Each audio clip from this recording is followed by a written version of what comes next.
Carl Jung. On the nature of the psyche. The significance of the unconscious in psychology. The hypothesis of the unconscious puts a large question mark after the idea of the psyche. The soul, as hitherto postulated by the philosophical intellect and equipped with all the necessary faculties, threatened to emerge from its chrysalis as something with unexpected and uninvestigated properties.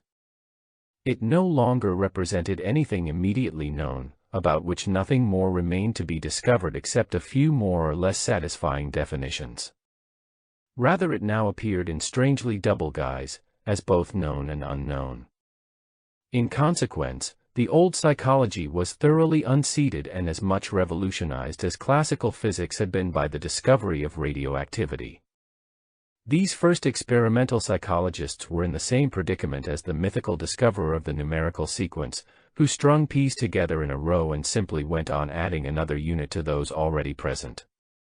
When he contemplated the result, it looked as if there were nothing but 100 identical units.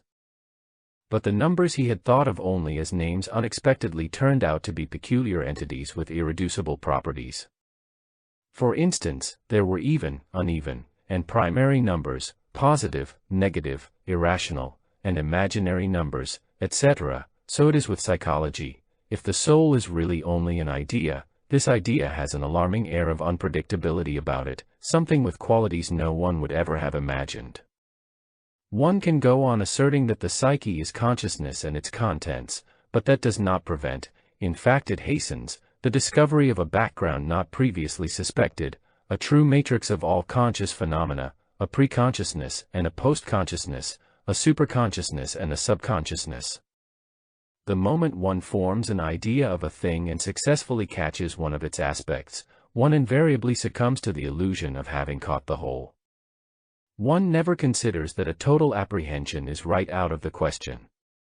Not even an idea posited as total is total, for it is still an entity on its own with unpredictable qualities. This self-deception certainly promotes peace of mind. The unknown is named, the far has been brought near, so that one can lay one's finger on it. One has taken possession of it, and it has become an inalienable piece of property, like a slain creature of the wild that can no longer run away. It is a magical procedure such as the primitive practices upon objects and the psychologist upon the psyche. He is no longer at its mercy, but he never suspects that the very fact of grasping the object conceptually gives it a golden opportunity to display all those qualities which would never have made their appearance had it not been imprisoned in a concept. Remember the numbers. The attempts that have been made, during the last 300 years, to grasp the psyche are all part and parcel of that tremendous expansion of knowledge which has brought the universe nearer to us in a way that staggers the imagination. The thousand-fold magnifications made possible by the electron microscope vie with the 500 million light-year distances which the telescope travels. Psychology is still a long way from a development similar to that which the other natural sciences have undergone. Also, as we have seen, it has been much less able to shake off the trammels of philosophy. All the same, every science is a function of the psyche, and all knowledge is rooted in it. The psyche is the greatest of all cosmic wonders and the sine qua non of the world as an object. It is in the highest degree odd that Western men, with but very few, and ever fewer, exceptions, apparently pays so little regard to this fact. Swamped by the knowledge of external objects, the subject of all knowledge has been temporarily eclipsed to the point of seeming non-existence. The soul was a tacit assumption that seemed to be known in every detail. With the discovery of a possible unconscious psychic realm, men had the opportunity to embark upon a great adventure of the spirit, and one might have expected that a passionate interest would be turned in this direction. Not only was this not the case at all, but there arose on all sides an outcry against such an hypothesis. Nobody drew the conclusion that if the subject of knowledge, the psyche, were in fact a veiled form of existence not immediately accessible to consciousness, then all our knowledge must be incomplete, and moreover to a degree that we cannot determine. The validity of conscious knowledge was questioned in an altogether different and more menacing way than it had ever been by the critical procedures of epistemology. The latter put certain bounds to human knowledge in general, from which post-Kantian German idealism struggled to emancipate itself, but natural science and common sense accommodated themselves to it without much difficulty, if they condescended to notice it at all. Philosophy fought against it in the interests of an antiquated pretension of the human mind to be able to pull itself up by its own bootstraps and know things that were right outside the range of human understanding. The victory of Hegel over Kant dealt the gravest blow to reason and to the further development of the German and, ultimately, of the European mind, all the more dangerous as Hegel was a psychologist in disguise who projected great truths out of the subjective sphere into a cosmos he himself had created. We know how far Hegel's influence extends today. The forces compensating this calamitous development personified themselves partly in the later Schelling, partly in Schopenhauer and Carus, while on the other hand that unbridled, bacchantic God, whom Hegel had already scented in nature, finally burst upon us in Nietzsche. Carus' hypothesis of the unconscious was bound to hit the then prevailing trend of German philosophy all the harder, as the latter had apparently just got the better of Kantian criticism and had restored, or rather reinstated, the well-nigh godlike sovereignty of the human spirit, spirit with a capital S. The spirit of medieval man was, in good and bad alike, still the spirit of the God whom he served. Epistemological criticism was on the one hand an expression of the modesty of medieval men, and on the other a renunciation of, or abdication from, the spirit of God, and consequently a modern extension and reinforcement of human consciousness within the limits of reason. Wherever the spirit of God is extruded from our human calculations, an unconscious substitute takes its place. In Schopenhauer we find the unconscious will as the new definition of God, in Carus the unconscious, and in Hegel identification and inflation, the practical equation of philosophical reason with spirit, thus making possible that intellectual juggling with the object which achieved such a horrid brilliance in his philosophy of the state. Hegel offered a solution of the problem raised by epistemological criticism in that he gave ideas a chance to prove their unknown power of autonomy. They induced that hybris of reason which led to Nietzsche's Superman and hence to the catastrophe that bears the name of Germany. Not only artists, but philosophers too, are sometimes prophets. I think it is obvious that all philosophical statements which transgress the bounds of reason are anthropomorphic and have no validity beyond that which falls to psychically conditioned statements. A philosophy like Hegel's is a self-revelation of the psychic background and, philosophically, a presumption. Psychologically, it amounts to an invasion by the unconscious. The peculiar high-flown language Hegel uses bears out this view. It is reminiscent of the megalomaniac language of schizophrenics, who use terrific spellbinding words to reduce the transcendent to subjective form, to give banalities the charm of novelty, or pass off commonplaces as searching wisdom. So bombastic a terminology is a symptom of weakness, ineptitude, and lack of substance. But that does not prevent the latest German philosophy from using the same crackpot power words and pretending that it is not unintentional psychology. In the face of this elemental inrush of the unconscious into the Western sphere of human reason, Schopenhauer and Carus had no solid ground under them from which to develop and apply their compensatory effect. Man's salutary submission to a benevolent deity, and the cordon sanitaire between him and the demon of darkness, the great legacy of the past, remained unimpaired with Schopenhauer, at any rate in principle, while with Carus it was hardly touched at all, since he sought to tackle the problem at the root by leading it away from the over-presumptuous philosophical standpoint towards that of psychology. We have to close our eyes to his philosophical allure if we wish to give full weight to his essentially psychological hypothesis. He had at least come a step nearer to the conclusion we mentioned earlier, by trying to construct a world picture that included the dark part of the soul. This structure still lacked something whose unprecedented importance I would like to bring home to the reader. For this purpose we must first make it quite clear to ourselves that all knowledge is the result of imposing some kind of order upon the reactions of the psychic system as they flow into our consciousness, an order which reflects the behavior of a metapsychic reality, of that which is in itself real. If, as certain modern points of view, too, would have it, the psychic system coincides and is identical with our conscious mind, then, in principle, we are in a position to know everything that is capable of being known, i.e., everything that lies within the limits of the theory of knowledge. In that case there is no cause for disquiet, beyond that felt by anatomists and physiologists when contemplating the function of the eye or the organ of hearing. But should it turn out that the psyche does not coincide with consciousness, and, what is more, that it functions unconsciously in a way similar to, or different from, the conscious portion of it, then our disquiet must rise to the point of agitation. For it is then no longer a question of general epistemological limits, but of a flimsy threshold that separates us from the unconscious contents of the psyche.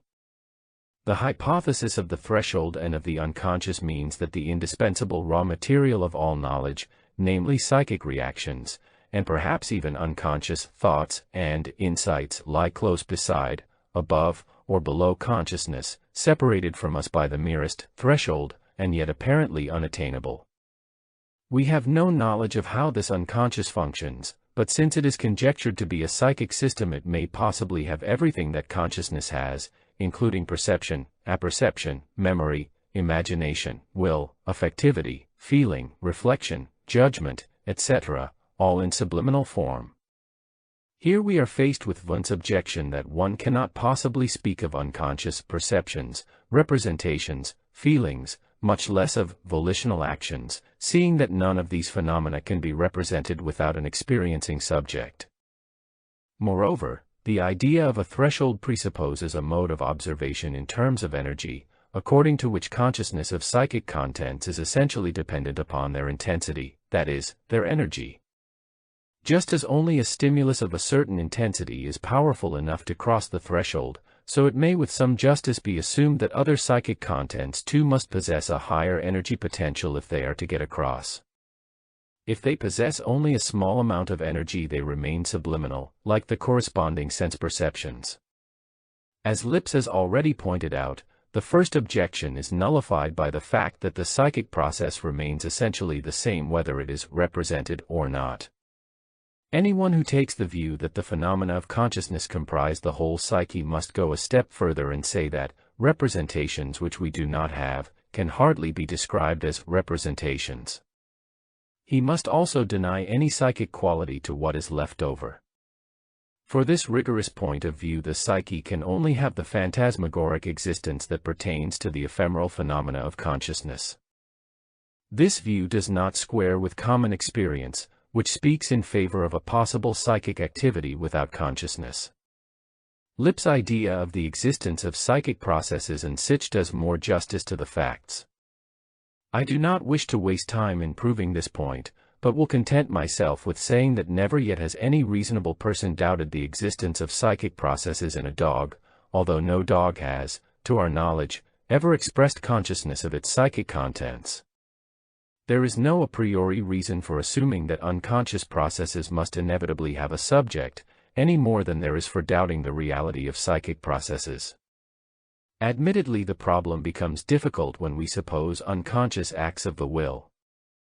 If this is not to be just a matter of instincts and inclinations, but rather of considered choice and decision which are peculiar to the will, then one cannot very well get round the need for a controlling subject to whom something is represented.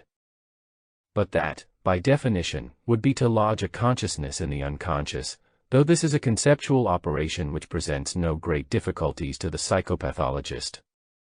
He is familiar with a psychic phenomenon that seems to be quite unknown to academic psychology, namely the dissociation or dissociability of the psyche. This peculiarity arises from the fact that the connecting link between the psychic processes themselves is a very conditional one. Not only are unconscious processes sometimes strangely independent of the experiences of the conscious mind, but the conscious processes, too, show a distinct loosening or discreteness. We all know of the absurdities which are caused by complexes and are to be observed with the greatest accuracy in the association experiment. Just as the cases of double consciousness doubted by Wundt really do happen, so the cases where not the whole personality is split in half, but only smaller fragments are broken off, are much more probable and in fact more common. This is an age-old experience of mankind which is reflected in the universal supposition of a plurality of souls in one and the same individual. As the plurality of psychic components at the primitive level shows, the original state is one in which the psychic processes are very loosely knit and by no means form a self-contained unity.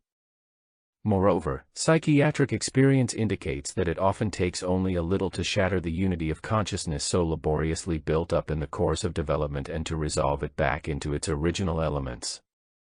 This dissociability also enables us to set aside the difficulties that flow from the logically necessary assumption of a threshold of consciousness.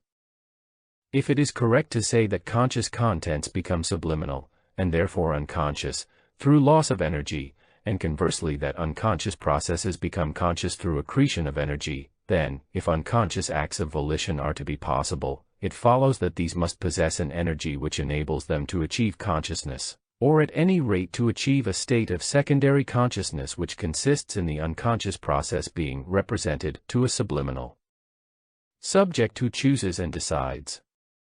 This process must necessarily possess the amount of energy required for it to achieve such a consciousness. In other words, it is bound eventually to reach its bursting point. If that is so, the question arises as to why the unconscious process does not go right over the threshold and become perceptible to the ego. Since it obviously does not do this, but apparently remains suspended in the domain of a subliminal secondary subject, we must now explain why this subject, which is ex hypothesi charged with sufficient energy to become conscious, does not in its turn push over the threshold and articulate with the primary ego consciousness. Psychopathology has the material needed to answer this question. This secondary consciousness represents a personality component which has not been separated from ego consciousness by mere accident, but which owes its separation to definite causes. Such a dissociation has two distinct aspects. In the one case, there is an originally conscious content that became subliminal because it was repressed on account of its incompatible nature. In the other case, the secondary subject consists essentially in a process that never entered into consciousness at all because no possibilities exist there of apperceiving it. That is to say, ego consciousness cannot accept it for lack of understanding, and in consequence it remains for the most part subliminal, although, from the energy point of view, it is quite capable of becoming conscious. It owes its existence not to repression, but to subliminal processes that were never themselves conscious. Yet because there is in both cases sufficient energy to make it potentially conscious, the secondary subject does in fact have an effect upon ego consciousness, indirectly or, as we say, symbolically, though the expression is not a particularly happy one. The point is that the contents that appear in consciousness are at first symptomatic. Insofar as we know, or think we know, what they refer to or are based on, they are semiotic, even though Freudian literature constantly uses the term symbolic, regardless of the fact that in reality symbols always express something we do not know. The symptomatic contents are in part truly symbolic, being the indirect representatives of unconscious states or processes whose nature can be only imperfectly inferred and realized from the contents that appear in consciousness. It is therefore possible that the unconscious harbors contents so powered with energy that under other conditions they would be bound to become perceptible to the ego. In the majority of cases they are not repressed contents, but simply contents that are not yet conscious and have not been subjectively realized, like the demons and gods of the primitives or the isms so fanatically believed in by modern men. This state is neither pathological nor in any way peculiar, it is on the contrary the original norm, whereas the psychic wholeness comprehended in the unity of consciousness is an ideal goal that has never yet been reached. Not without justice we connect consciousness, by analogy, with the sense functions, from the physiology of which the whole idea of a threshold is derived. The sound frequencies perceptible to the human ear range from 2 vibrations per second, the wavelengths of light visible to the eye range from 2 angstrom units. This analogy makes it conceivable that there is a lower as well as an upper threshold for psychic events, and that consciousness, the perceptual system par excellence, may therefore be compared with the perceptible scale of sound or light, having like them a lower and upper limit. Maybe this comparison could be extended to the psyche in general, which would not be an impossibility if there were psychoid processes at both ends of the psychic scale. In accordance with the principle natura non facit saltus, such an hypothesis would not be altogether out of place. In using the term psychoid, I am aware that it comes into collision with the concept of the same name postulated by Driesch. By the psychoid, he understands the directing principle, the reaction determinant, the perspective potency, of the germinal element. It is the elemental agent discovered in action, the Endlösung of real acting. As Eugen Bleuler has aptly pointed out, Driesch's concept is more philosophical than scientific. Bleuler, on the other hand, uses the expression die psychoid as a collective term chiefly for the subcortical processes, so far as they are concerned with biological, adaptive functions. Among these Bleuler lists reflexes and the development of species. He defines it as follows: the psychoid is the sum of all the purposive, mnemonic, and life-preserving functions of the body and central nervous system, with the exception of those cortical functions which we have always been accustomed to regard as psychic. Elsewhere he says, the body psyche of the individual and the philo-psyche together form a unity which, for the purposes of our present study, can most usefully be designated by the name psychoid. Common to both psychoid and psyche are conation and the utilization of previous experiences in order to reach the goal. This would include memory, engraphy and ekphoria, and association, hence something analogous to thinking. Although it is clear what is meant by the psychoid, in practice it often gets confused with psyche, as the above passage shows. But it is not at all clear why the subcortical functions it is supposed to designate should then be described as quasi-psychic. The confusion obviously springs from the organological standpoint, still observable in Bleuler, which operates with concepts like cortical soul and medullary soul, and has a distinct tendency to derive the corresponding psychic functions from these parts of the brain, although it is always the function that creates its own organ, and maintains or modifies it. The organological standpoint has the disadvantage that all the purposeful activities inherent in living matter ultimately count as psychic, with the result that life and psyche are equated, as in Bleuler's use of the words philopsyche and reflexes. It is extremely difficult, if not impossible, to think of a psychic function as independent of its organ, although in actual fact we experience the psychic process apart from its relation to the organic substrate. For the psychologist, however, it is the totality of these experiences that constitutes the object of investigation, and for this reason he must abjure a terminology borrowed from the anatomist.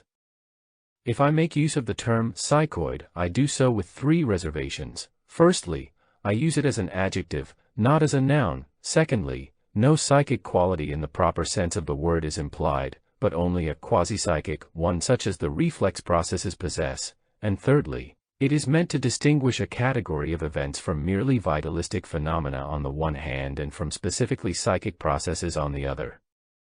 The latter distinction also obliges us to define more closely the nature and extent of the psyche, and of the unconscious psyche in particular. If the unconscious can contain everything that is known to be a function of consciousness, then we are faced with the possibility that it too, like consciousness, possesses a subject, a sort of ego. This conclusion finds expression in the common and ever-recurring use of the term subconsciousness. The latter term is certainly open to misunderstanding, as either it means what is below consciousness, or it postulates a lower and secondary consciousness. At the same time, this hypothetical subconsciousness, which immediately becomes associated with a superconsciousness, brings out the real point of my argument, the fact, namely, that a second psychic system coexisting with consciousness, no matter what qualities we suspect it of possessing, is of absolutely revolutionary significance in that it could radically alter our view of the world. Even if no more than the perceptions taking place in such a second psychic system were carried over into ego consciousness, we should have the possibility of enormously extending the bounds of our mental horizon. Once we give serious consideration to the hypothesis of the unconscious, it follows that our view of the world can be but a provisional one, for if we effect so radical an alteration in the subject of perception and cognition as this dual focus implies, the result must be a worldview very different from any known before.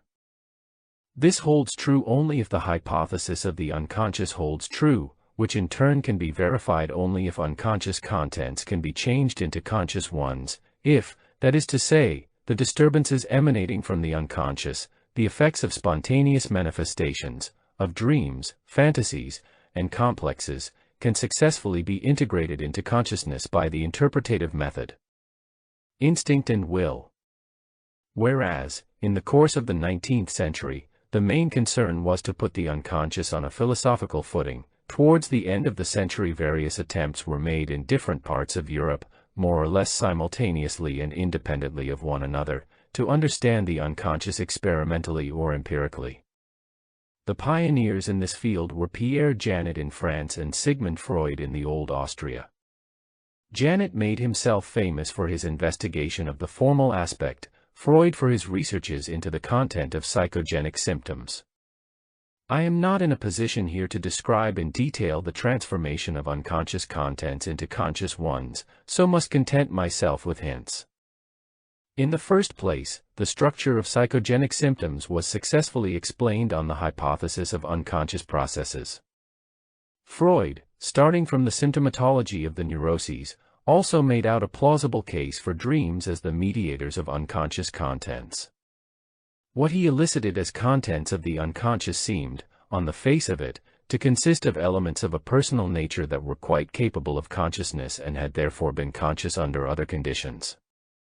It seemed to him that they had got repressed on account of their morally incompatible nature. Hence, like forgotten contents, they had once been conscious and had become subliminal, and more or less irrecoverable, owing to a counter-effect exerted by the attitude of the conscious mind. By suitably concentrating the attention and letting oneself be guided by associations, that is, by the pointers still existing in consciousness, the associative recovery of lost contents went forward as in a mnemotechnical exercise. But whereas forgotten contents were irrecoverable because of their lowered threshold value, repressed contents owed their relative irrecoverability to a check exercised by the conscious mind. This initial discovery logically led to the interpretation of the unconscious as a phenomenon of repression which could be understood in personalistic terms. Its contents were lost elements that had once been conscious. Freud later acknowledged the continued existence of archaic vestiges in the form of primitive modes of functioning, though even these were explained personalistically. On this view, the unconscious psyche appears as a subliminal appendix to the conscious mind. The contents that Freud raised to consciousness are those which are the most easily recoverable because they have the capacity to become conscious and were originally conscious. The only thing they prove with respect to the unconscious psyche is that there is a psychic limbo somewhere beyond consciousness. Forgotten contents which are still recoverable prove the same.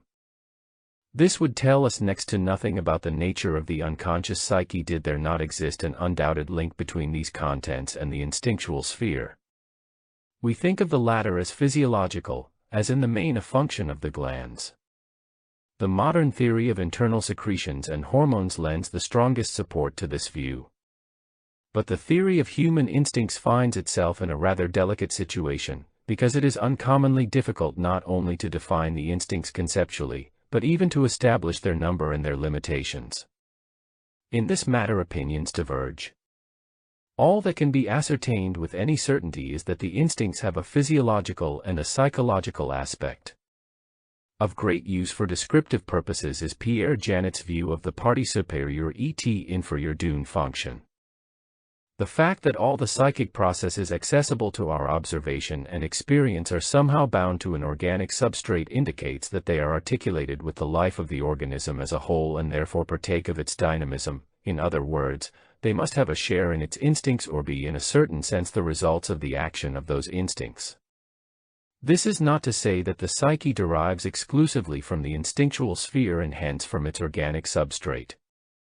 The psyche as such cannot be explained in terms of physiological chemistry, if only because, together with life itself, it is the only natural factor capable of converting statistical organizations which are subject to natural law into higher or unnatural states, in opposition to the rule of entropy that runs throughout the inorganic realm.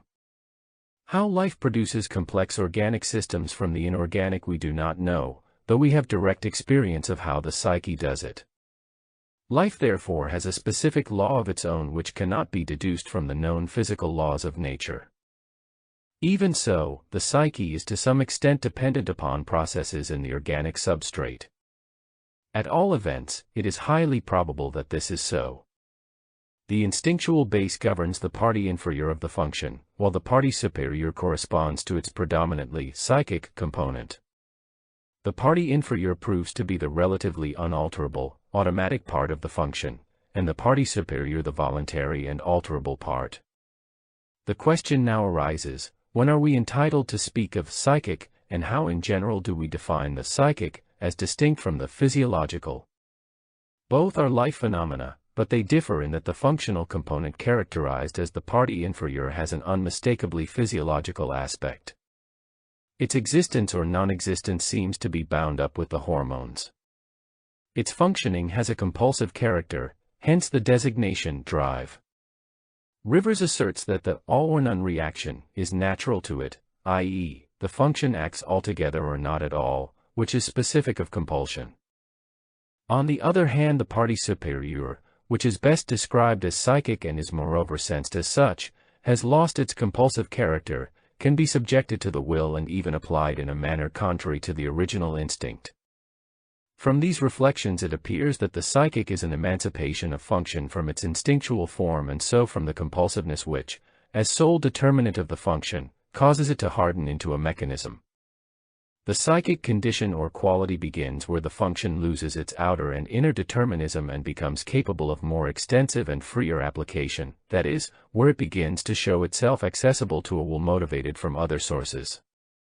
At the risk of anticipating my program, I cannot refrain from pointing out that if we delimit the psyche from the physiological sphere of instinct at the bottom, so to speak, a similar delimitation imposes itself at the top. For, with increasing freedom from sheer instinct, the party superior will ultimately reach a point at which the intrinsic energy of the function ceases altogether to be oriented by instinct in the original sense, and attains a so-called spiritual form. This does not imply a substantial alteration of the motive power of instinct, but merely a different mode of its application. The meaning or purpose of the instinct is not unambiguous, as the instinct may easily mask a sense of direction other than biological, which only becomes apparent in the course of development.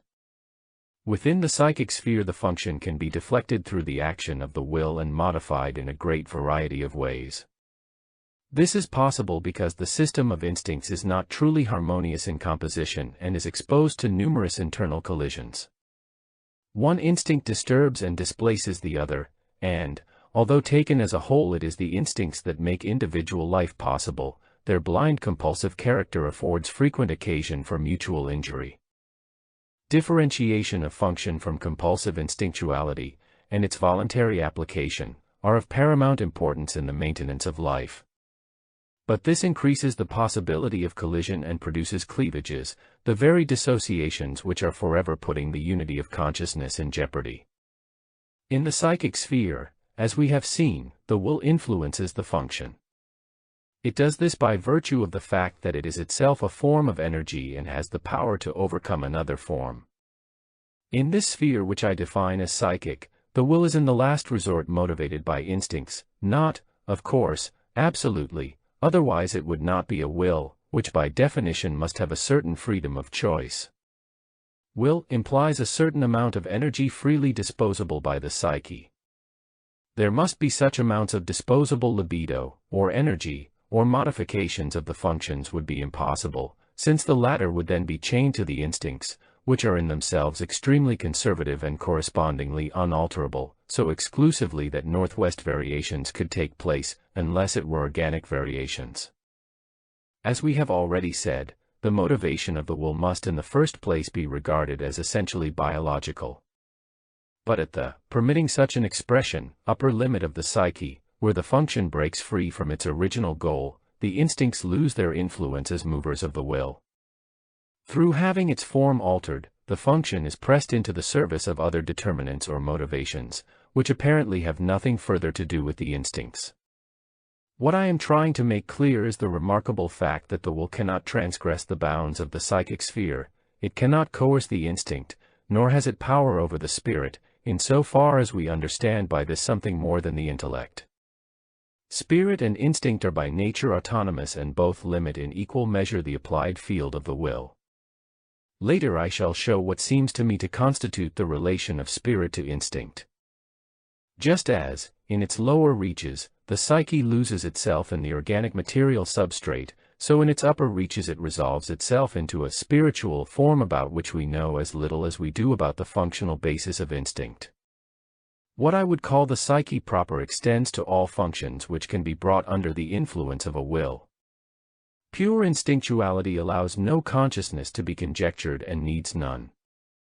But because of its empirical freedom of choice, the will needs a superordinate authority, something like a consciousness of itself, in order to modify the function. It must know of a goal different from the goal of the function.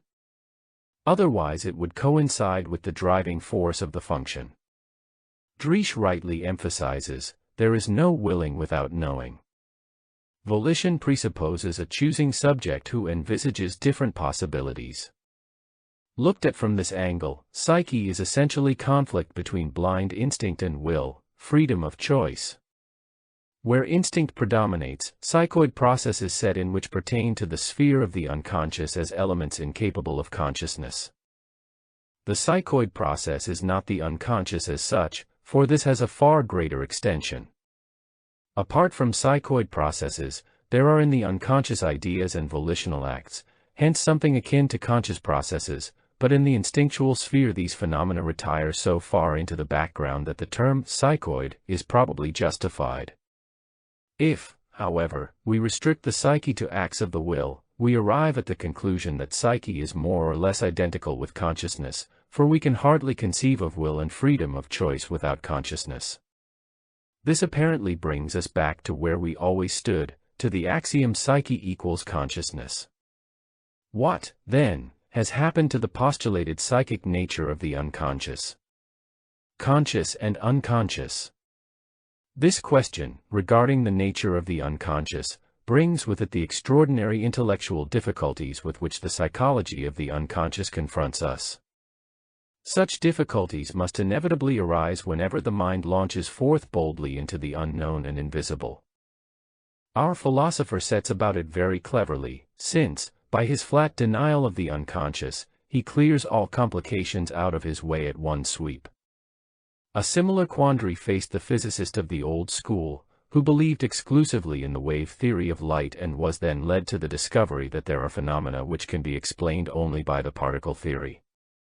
Happily, modern physics has shown the psychologist that it can cope with an apparent contradictio in adjecto. Encouraged by this example, the psychologist may be emboldened to tackle this controversial problem without having the feeling that he has dropped out of the world of natural science altogether.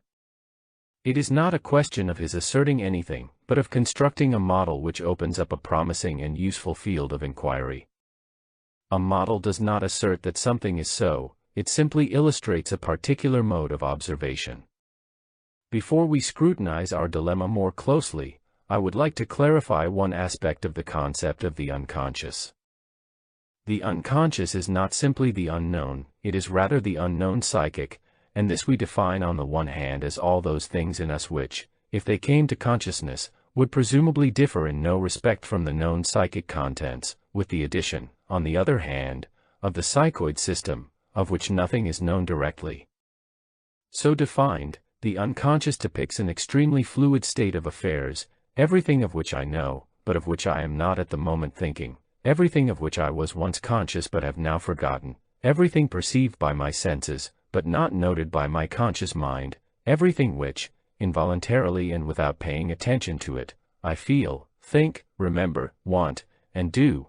All the future things that are taking shape in me and will sometime come to consciousness, all this is the content of the unconscious. These contents are all more or less capable, so to speak, of consciousness, or were once conscious and may become conscious again the next moment.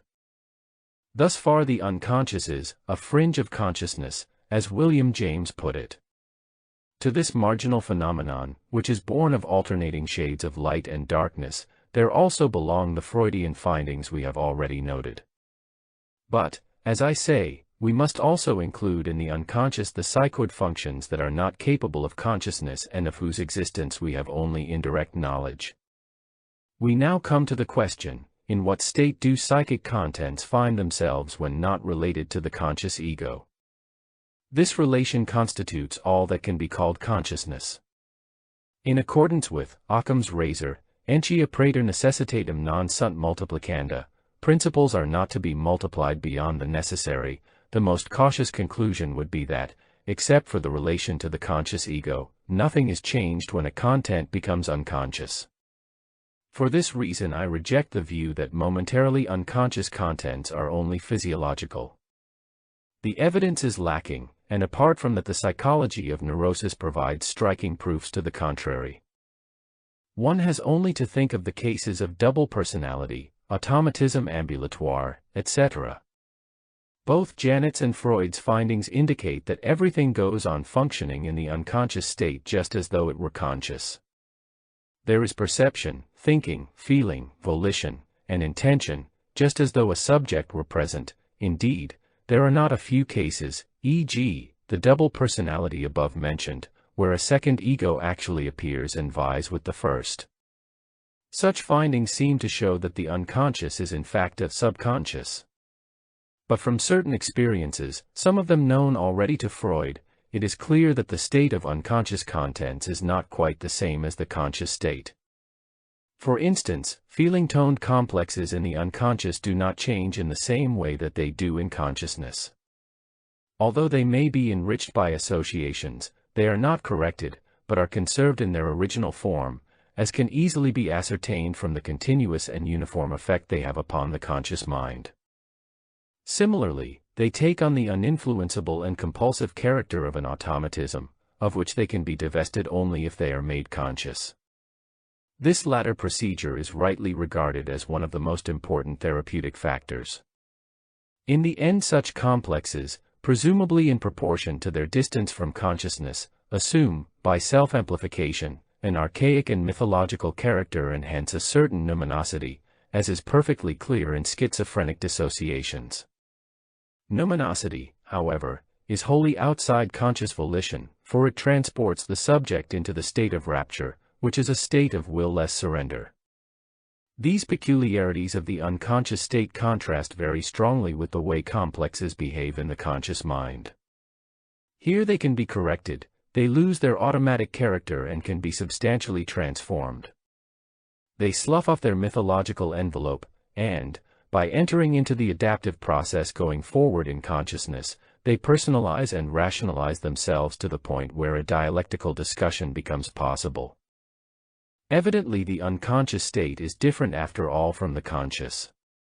Although at first sight the process continues in the unconscious as though it were conscious, it seems, with increasing dissociation, to sink back to a more primitive, archaic mythological level, to approximate in character to the underlying instinctual pattern, and to assume the qualities which are the hallmarks of instinct, automatism, non-susceptibility to influence, all or none reaction, and so forth.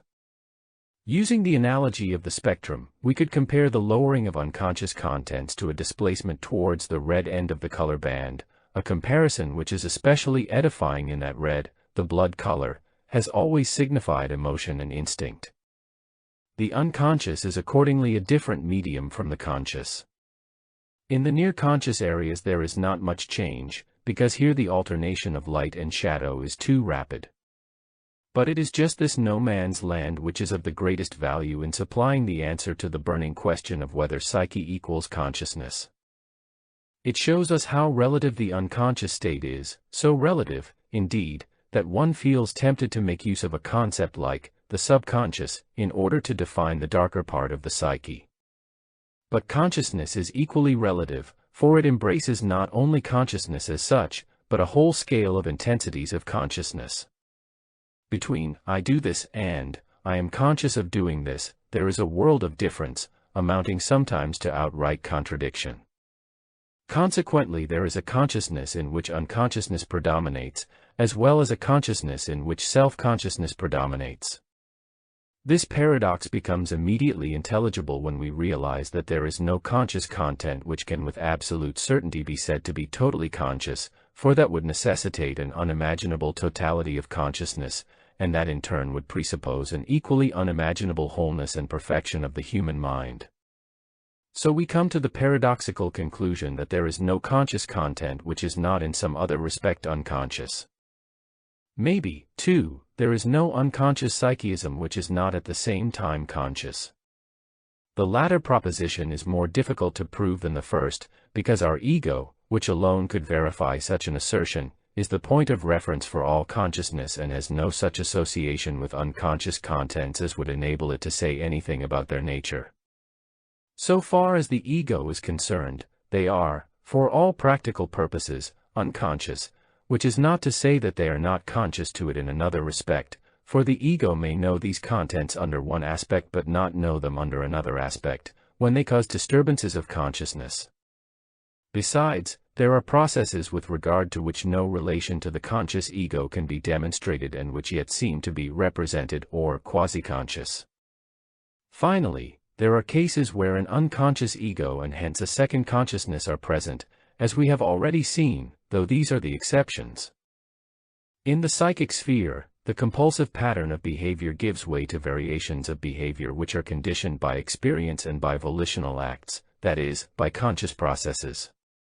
With respect to the psychoid, reflex instinctual state, therefore, the psyche implies a loosening of bonds and a steady recession of mechanical processes in favor of selected modifications. This selective activity takes place partly inside consciousness and partly outside it, i.e., without reference to the conscious ego, and hence unconsciously. In the latter case the process is quasi-conscious, as if it were represented and conscious. As there are no sufficient grounds for assuming that a second ego exists in every individual or that everyone suffers from dissociation of personality, we have to discount the idea of a second ego consciousness as a source of voluntary decisions. But since the existence of highly complex, quasi-conscious processes in the unconscious has been shown, by the study of psychopathology and dream psychology, to be uncommonly probable, we are for better or worse driven to the conclusion that although the state of unconscious contents is not identical with that of conscious ones, it is somehow very like it. In these circumstances there is nothing for it but to suppose something midway between the conscious and unconscious state, namely an approximative consciousness.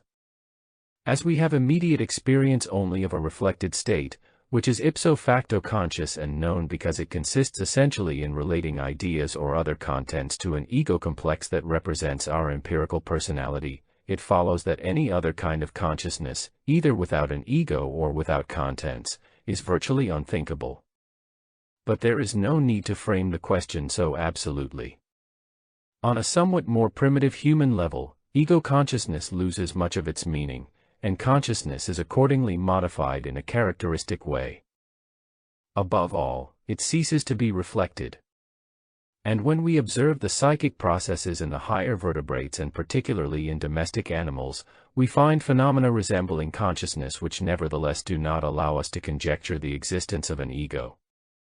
As we know from direct experience, the light of consciousness has many degrees of brightness, and the ego complex many gradations of emphasis.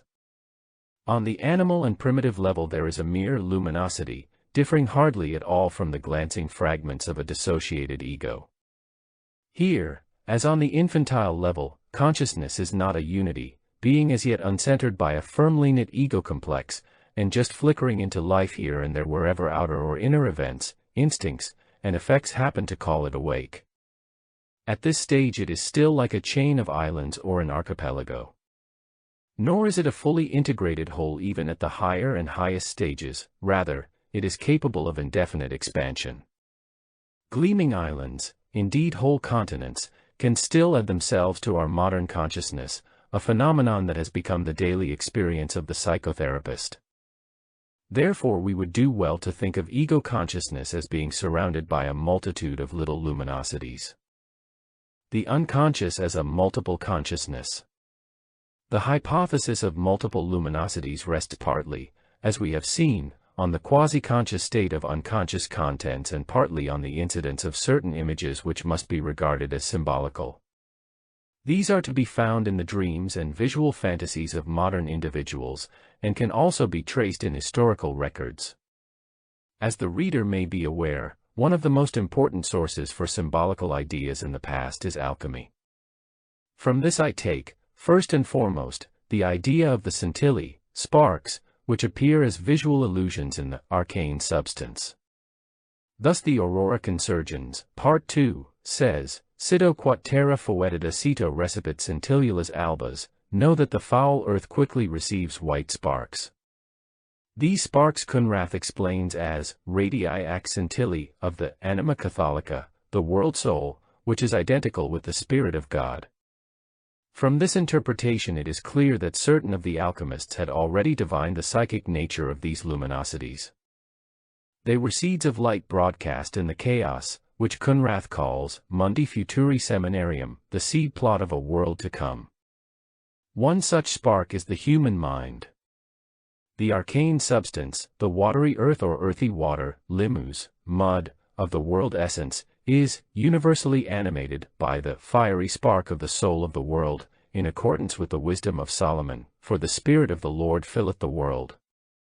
In the water of the art, in our water, which is also the chaos, there are to be found the fiery sparks of the soul of the world as pure formi rerum essentials. These formi correspond to the Platonic ideas, from which one could equate the scintillae with the archetypes on the assumption that the forms, stored up in a supercelestial place, are a philosophical version of the latter. One would have to conclude from these alchemical visions that the archetypes have about them a certain effulgence or quasi-consciousness, and that numinosity entails luminosity. Paracelsus seems to have had an inkling of this. The following is taken from his Philosophia Sagax, and as little as aught can exist in men without the divine numen, so little can aught exist in men without the natural lumina. Man is made perfect by numen and lumen, and these two alone. Everything springs from these two, and these two are in men, but without them men is nothing, though they can be without men. In confirmation of this Kunrath writes, there be scintillae animi mundi ignii, luminis nimerum naturi, fiery sparks of the world soul, i.e., of the light of nature, dispersed or sprinkled in and throughout the structure of the great world into all fruits of the elements everywhere. The sparks come from the Ruach Elohim, the Spirit of God. Among the scintillae he distinguishes a scintilla perfecta unici potentis ac fortis, which is the elixir and hence the arcane substance itself. If we may compare the sparks to the archetypes, it is evident that Kunrath lays particular stress on one of them. This one is also described as the monad and the sun, and they both indicate the deity. A similar image is to be found in the letter of Ignatius of Antioch to the Ephesians, where he writes of the coming of Christ. How, then, was he manifested to the world? A star shone in heaven beyond the stars, and its light was unspeakable, and its newness caused astonishment, and all the other stars, with the sun and moon, gathered in chorus round this star. Psychologically, the one scintilla or monad is to be regarded as a symbol of the self, an aspect I mention only in passing. The sparks have a clear psychological meaning for Dorn. He says, thus little by little he will come to see with his mental eyes a number of sparks shining day by day and more and growing into such a great light that thereafter all things needful to him will be made known. This light is the lumen naturi which illuminates consciousness, and the scintillae are germinal luminosities shining forth from the darkness of the unconscious. Dorn, like Kunrath, owes much to Paracelsus, with whom he concurs when he supposes an invisibilum solum plurimus incognitum, in man, an invisible sun unknown to many. Of this natural light innate in man Dorn says, for the light of men, shineth in us, albeit dimly, and as though in darkness. It is not to be extracted from us, yet it is in us and not of us, but of him to whom it belongs, who deigns to make us his dwelling place. He has implanted that light in us that we may see in its light the light of him who dwells in inaccessible light, and that we may excel his other creatures. In this wise we are made like unto him, that he has given us a spark of his light. Thus the truth is to be sought not in ourselves, but in the image of God which is within us. Thus the one archetype emphasized by Kunrath is known also to Dorn as the Sol Invisibilis or Imago Dei. In Paracelsus, the lumen naturae comes primarily from the astrum or sidus, the star in man. The firmament, a synonym for the star, is the natural light. Hence the cornerstone of all truth is astronomia, which is a mother to all the other arts. After her beginneth the divine wisdom, after her beginneth the light of nature, even the most excellent religiones hang upon astronomia. For the star desireth to drive man toward great wisdom that he may appear wondrous in the light of nature, and the mysteria of God's wondrous work be discovered and revealed in their grandeur. Indeed, man himself is an astrum, not by himself alone, but for ever and ever with all apostles and saints, each and every one is an astrum, the heaven a star. Therefore saith also the Scripture, Ye are lights of the world. Now as in the star leeth the whole natural light, and from it man taketh the same like food from the earth into which he is born, so too must he be born into the star. Also the animals have the natural light which is an inborn spirit. Man at his birth is endowed with the perfect light of nature. Paracelsus calls it primum ac optimum thesaurem, quem naturae monarchia in esse claudit, the first and best treasure which the monarchy of nature hides within itself, in this concurring with the worldwide descriptions of the one as the pearl of great price, the hidden treasure, that treasure hard to attain, etc. The light is given to the inner man or the inner body, corpus subtle, breath body, as the following passage makes clear, a man may come forth with sublimity and wisdom from his outer body, because the same wisdom and understanding which he needeth for this are coeval with this body and are the inner man, thus he may live and not as an outer man. For such an inner man is eternally transfigured and true, and if in the mortal body he appeared not perfect, yet he appeareth perfect after the separation of the same. That which we now tell of is called lumen naturae and is eternal. God hath given it to the inner body, that it may be ruled by the inner body and in accordance with reason. For the light of nature alone is reason and no other thing. The light is that which giveth faith. To each man God hath given sufficient predestined light that he err not. But if we are to describe the origin of the inner man or body, mark that all inner bodies be but one body and one single thing in all men, albeit divided in accordance with the well-disposed numbers of the body, each one different. And should they all come together, it is but one light, and one reason. Moreover, the light of nature is a light that is lit from the Holy Ghost and goeth not out, for it is well lit. And the light is of a kind that desireth to burn, and the longer it burns, to shine the more, and the longer the greater. Therefore in the light of nature is a fiery longing to enkindle. It is an invisible light. Now it follows that in the invisible alone hath man his wisdom, his art from the light of nature. Man is a prophet of the natural light. He learns the lumen naturae through dreams, among other things. As the light of nature cannot speak, it buildeth shapes in sleep from the power of the word of God. I have allowed myself to dwell at some length on Paracelsus and to cite a number of authentic texts, because I wanted to give the reader a rough idea of the way in which this author conceives the lumen naturae. It strikes me as significant, particularly in regard to our hypothesis of a multiple consciousness and its phenomena, that the characteristic alchemical vision of sparks scintillating in the blackness of the arcane substance should, for Paracelsus, change into the spectacle of the interior firmament and its stars. He beholds the darksome Psyche as a star-strewn night sky, whose planets and fixed constellations represent the archetypes in all their luminosity and numinosity. The starry vault of heaven is in truth the open book of cosmic projection, in which are reflected the mythologies, i.e., the archetypes. In this vision astrology and alchemy, the two classical functionaries of the psychology of the collective unconscious, join hands. Paracelsus was directly influenced by Agrippa von Nettesheim, who supposes a luminositas sensus naturae. From this, gleams of prophecy came down to the four-footed beasts, the birds, and other living creatures, and enabled them to foretell future things. He bases the sensus naturae on the authority of Gulielmus Parisiensis, who is none other than William of Auvergne, G. Alvernus, Bishop of Paris from about, author of many works, which influenced Albertus Magnus among others. Alvernus says that the sensus naturae is superior to the perceptive faculty in man, and he insists that animals also possess it. The doctrine of the sensus naturae is developed from the idea of the all-pervading world soul with which another Gulielmus Parisiensis was much concerned, a predecessor of Alvernus by name of Guillaume de Conches, a Platonist scholastic who taught in Paris. He identified the anima mundi, this same sensus naturae, with the Holy Ghost, just as Abelard did.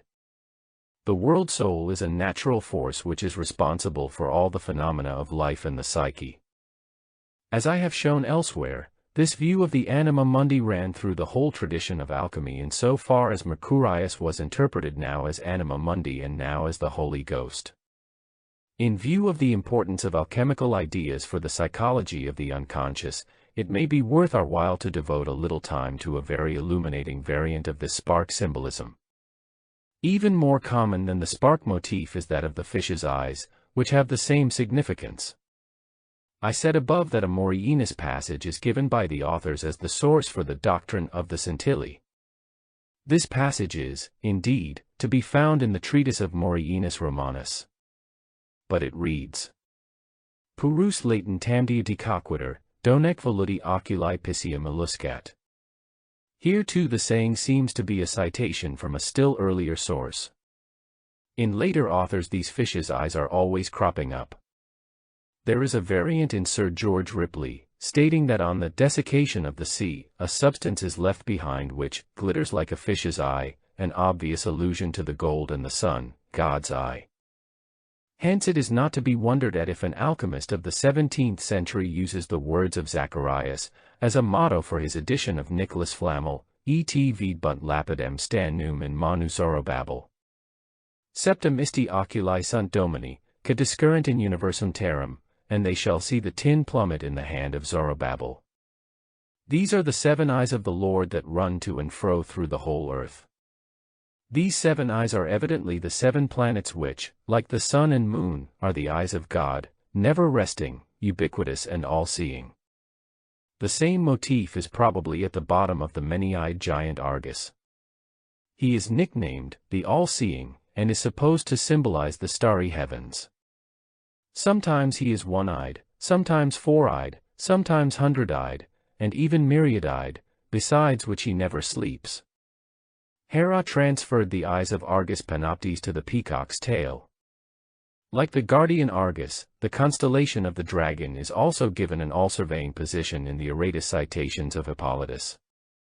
He is there described as the one who from the height of the pole looks down upon all things and sees all things, so that nothing that happens shall be hidden from him. This dragon is sleepless, because the pole never sets. Often he appears to be confused with the sun's serpentine passage through the sky, c'est pour ce motif qu'on dispose parfois les signes du zodiaque entre les circonvolutions du reptile, says Cumont. Sometimes the serpent bears 6 signs of the zodiac upon his back. As Eisler has remarked, on account of the time symbolism the all-seeing quality of the dragon is transferred to Kronos, whom Sophocles names while in the memorial tablet for those who fell at Chaeronea he is called the Ouroboros, has the meaning of eternity and cosmos in Ouropoio. The identification of the all-seeing with time probably explains the eyes on the wheels in Ezekiel's vision. As for their rings, they were so high that they were dreadful, and their rings were full of eyes round about them 4. We mention this identification because of its special importance. It indicates the relation between the mundus archetypus of the unconscious and the phenomenon of time. In other words, it points to the synchronicity of archetypal events, of which I shall have more to say towards the end of this paper. From Ignatius Loyola's autobiography, which he dictated to Lois Gonzalez, we learn that he used to see a bright light, and sometimes this apparition seemed to him to have the form of a serpent. It appeared to be full of shining eyes, which were yet no eyes. At first he was greatly comforted by the beauty of the vision, but later he recognized it to be an evil spirit. This vision sums up all the aspects of our optic theme and presents a most impressive picture of the unconscious with its disseminated luminosities. One can easily imagine the perplexity which a medieval man would be bound to feel when confronted by such an eminently psychological intuition, especially as he had no dogmatic symbol and no adequate patristic allegory to come to his rescue. But, as a matter of fact, Ignatius was not so very wide of the mark, for multiple eyes are also a characteristic of Purusha, the Hindu cosmic man. The Rig Veda says, "Thousand-headed is Purusha, thousand-eyed, thousand-footed." He encompasses the earth on every side and rules over the 10-finger space. Menomos the Arabian, according to Hippolytus, taught that the first man was a single monad, not composed indivisible and at the same time composed and divisible. This monad is the iota or dot in this tiniest of units, which corresponds to Kunratha's one scintilla has many faces and many eyes. Menoimos bases himself here mainly on the prologue to the Gospel of St. John. Like Purusha, his first man is the universe. Such visions must be understood as introspective intuitions that somehow capture the state of the unconscious and, at the same time, as assimilations of the central Christian idea. Naturally enough, the motif has the same meaning in modern dreams and fantasies, where it appears as the star-strewn heavens, as stars reflected in dark water, as nuggets of gold or golden sand scattered in black earth, as a regatta at night, with lanterns on the dark surface of the sea, as a solitary eye in the depths of the sea or earth, as a parapsychic vision of luminous globes, and so on. Since consciousness has always been described in terms derived from the behavior of light, it is in my view not too much to assume that these multiple luminosities correspond to tiny conscious phenomena. If the luminosity appears in monadic form as a single star, sun, or eye, it readily assumes the shape of a mandala and must then be interpreted as the self. It has nothing whatever to do with double consciousness, because there is no indication of a dissociated personality. On the contrary, the symbols of the self have a uniting character. Patterns of behavior and archetypes. We have stated that the lower reaches of the psyche begin where the function emancipates itself from the compulsive force of instinct and becomes amenable to the will, and we have defined the will as disposable energy. But that, as said, presupposes a disposing subject, capable of judgment and endowed with consciousness. In this way we arrived at the position of proving, as it were, the very thing that we started by rejecting, namely the identification of psyche with consciousness. This dilemma resolves itself once we realize how very relative consciousness is, since its contents are conscious and unconscious at the same time, i.e., conscious under one aspect and unconscious under another. As is the way of paradoxes, this statement is not immediately comprehensible. We must, however, accustom ourselves to the thought that conscious and unconscious have no clear demarcations, the one beginning where the other leaves off. It is rather the case that the psyche is a conscious-unconscious whole. As to the no man's land which I have called the personal unconscious, it is fairly easy to prove that its contents correspond exactly to our definition of the psychic. But, as we define psychic, is there a psychic unconscious that is not a fringe of consciousness, and not personal? I have already mentioned that Freud established the existence of archaic vestiges and primitive modes of functioning in the unconscious. Subsequent investigations have confirmed this result and brought together a wealth of observational material. In view of the structure of the body, it would be astonishing if the psyche were the only biological phenomenon not to show clear traces of its evolutionary history, and it is altogether probable that these marks are closely connected with the instinctual base. Instinct and the archaic mode meet in the biological conception of the pattern of behavior. There are, in fact, no amorphous instincts, as every instinct bears in itself the pattern of its situation. Always it fulfills an image, and the image has fixed qualities. The instinct of the leaf-cutting ant fulfills the image of ant, tree, leaf, cutting, transport, and the little ant garden of fungi. If any one of these conditions is lacking, the instinct does not function, because it cannot exist without its total pattern, without its image. Such an image is an a priori type. It is inborn in the ant prior to any activity, for there can be no activity at all unless an instinct of corresponding pattern initiates and makes it possible. This schema holds true of all instincts and is found in identical form in all individuals of the same species. The same is true also of men, he has in him these a priori instinct types which provide the occasion and the pattern for his activities, in so far as he functions instinctively. As a biological being, he has no choice but to act in a specifically human way and fulfill his pattern of behavior. This sets narrow limits to his possible range of volition. The more narrow, the more primitive he is, and the more his consciousness is dependent upon the instinctual sphere. Although from one point of view it is quite correct to speak of the pattern of behavior as a still existing archaic vestige, as Nietzsche did in respect of the function of dreams, such an attitude does scant justice to the biological and psychological meaning of these types. They are not just relics or vestiges of earlier modes of functioning, they are the ever-present and biologically necessary regulators of the instinctual sphere, whose range of action covers the whole realm of the psyche and only loses its absoluteness when limited by the relative freedom of the will. We may say that the image represents the meaning of the instinct. Although the existence of an instinctual pattern in human biology is probable, it seems very difficult to prove the existence of distinct types empirically. For the organ with which we might apprehend them, consciousness, is not only itself a transformation of the original instinctual image, but also its transformer. It is therefore not surprising that the human mind finds it impossible to specify precise types from and similar to those we know in the animal kingdom.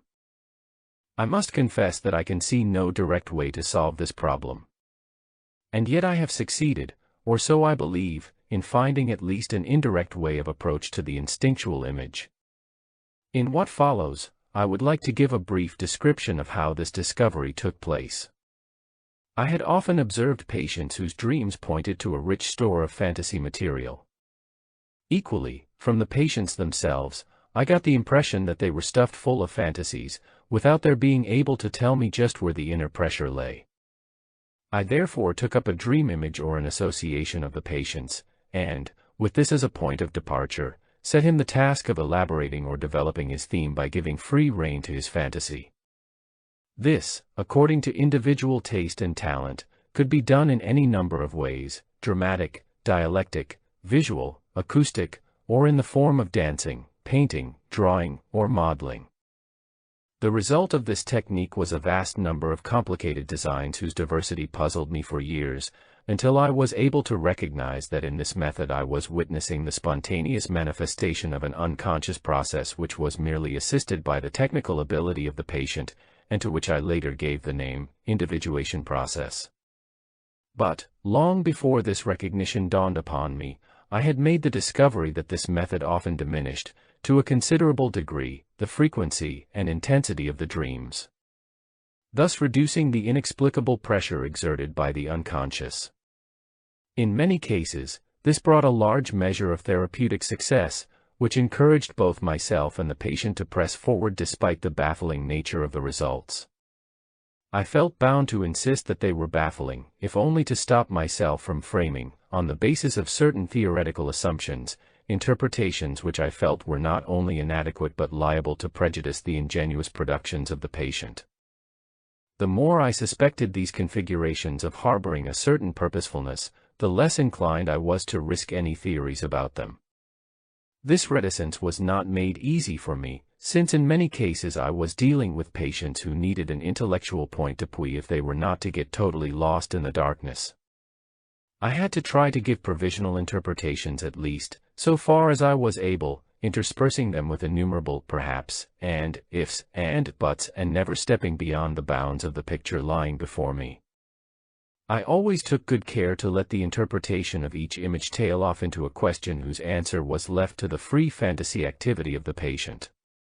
The chaotic assortment of images that at first confronted me reduced itself in the course of the work to certain well-defined themes and formal elements, which repeated themselves in identical or analogous form with the most varied individuals.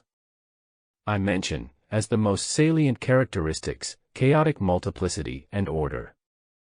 Duality, the opposition of light and dark, upper and lower, right and left, the union of opposites in a third, the quaternity, square, cross, rotation, circle, sphere, and finally the centering process and a radial arrangement that usually followed some quaternary system. Triadic formations, apart from the complexio oppositorum in a third, were relatively rare and formed notable exceptions which could be explained by special conditions. The centering process is, in my experience, the never-to-be-surpassed climax of the whole development, and is characterized as such by the fact that it brings with it the greatest possible therapeutic effect.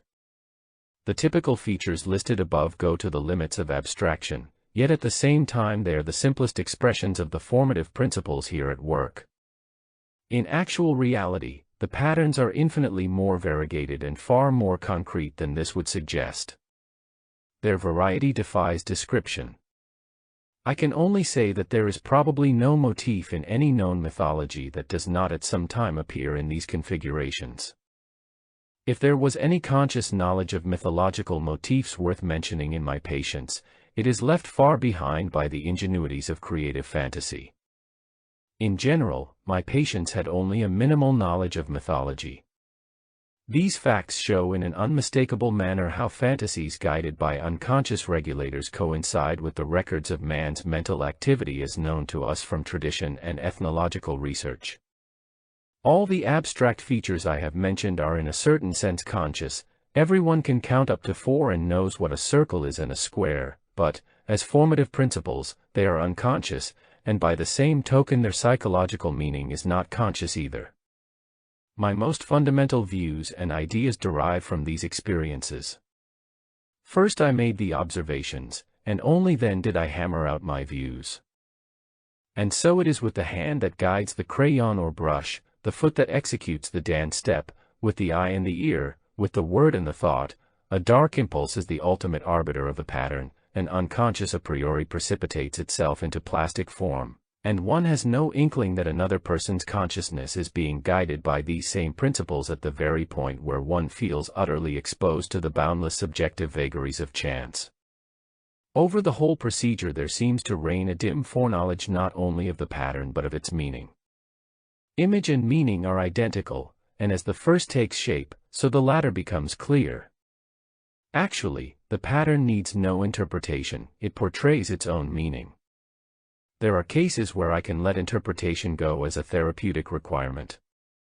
Scientific knowledge, of course, is another matter. Here we have to elicit from the sum total of our experience certain concepts of the greatest possible general validity, which are not given a priori. This particular work entails a translation of the timeless, ever-present operative archetype into the scientific language of the present. These experiences and reflections lead me to believe that there are certain collective unconscious conditions which act as regulators and stimulators of creative fantasy activity and call forth corresponding formations by availing themselves of the existing conscious material. They behave exactly like the motive forces of dreams, for which reason active imagination, as I have called this method, to some extent takes the place of dreams. The existence of these unconscious regulators, I sometimes refer to them as dominants, because of their mode of functioning seemed to me so important that I based upon it my hypothesis of an impersonal collective unconscious. The most remarkable thing about this method, I felt, was that it did not involve a reductio in primum figuram, but rather a synthesis supported by an attitude voluntarily adopted, though for the rest wholly natural, of passive conscious material and unconscious influences, hence a kind of spontaneous amplification of the archetypes. The images are not to be thought of as a reduction of conscious contents to their simplest denominator, as this would be the direct road to the primordial images which I said previously was unimaginable. They make their appearance only in the course of amplification. On this natural amplification process I also base my method of eliciting the meaning of dreams, for dreams behave in exactly the same way as active imagination, only the support of conscious contents is lacking. To the extent that the archetypes intervene in the shaping of conscious contents by regulating, modifying, and motivating them, they act like the instincts. It is therefore very natural to suppose that these factors are connected with the instincts and to inquire whether the typical situational patterns which these collective form principles apparently represent are not in the end identical with the instinctual patterns, namely, with the patterns of behavior. I must admit that up to the present I have not laid hold of any argument that would finally refute this possibility. Before I pursue my reflections further, I must stress one aspect of the archetypes which will be obvious to anybody who has practical experience of these matters.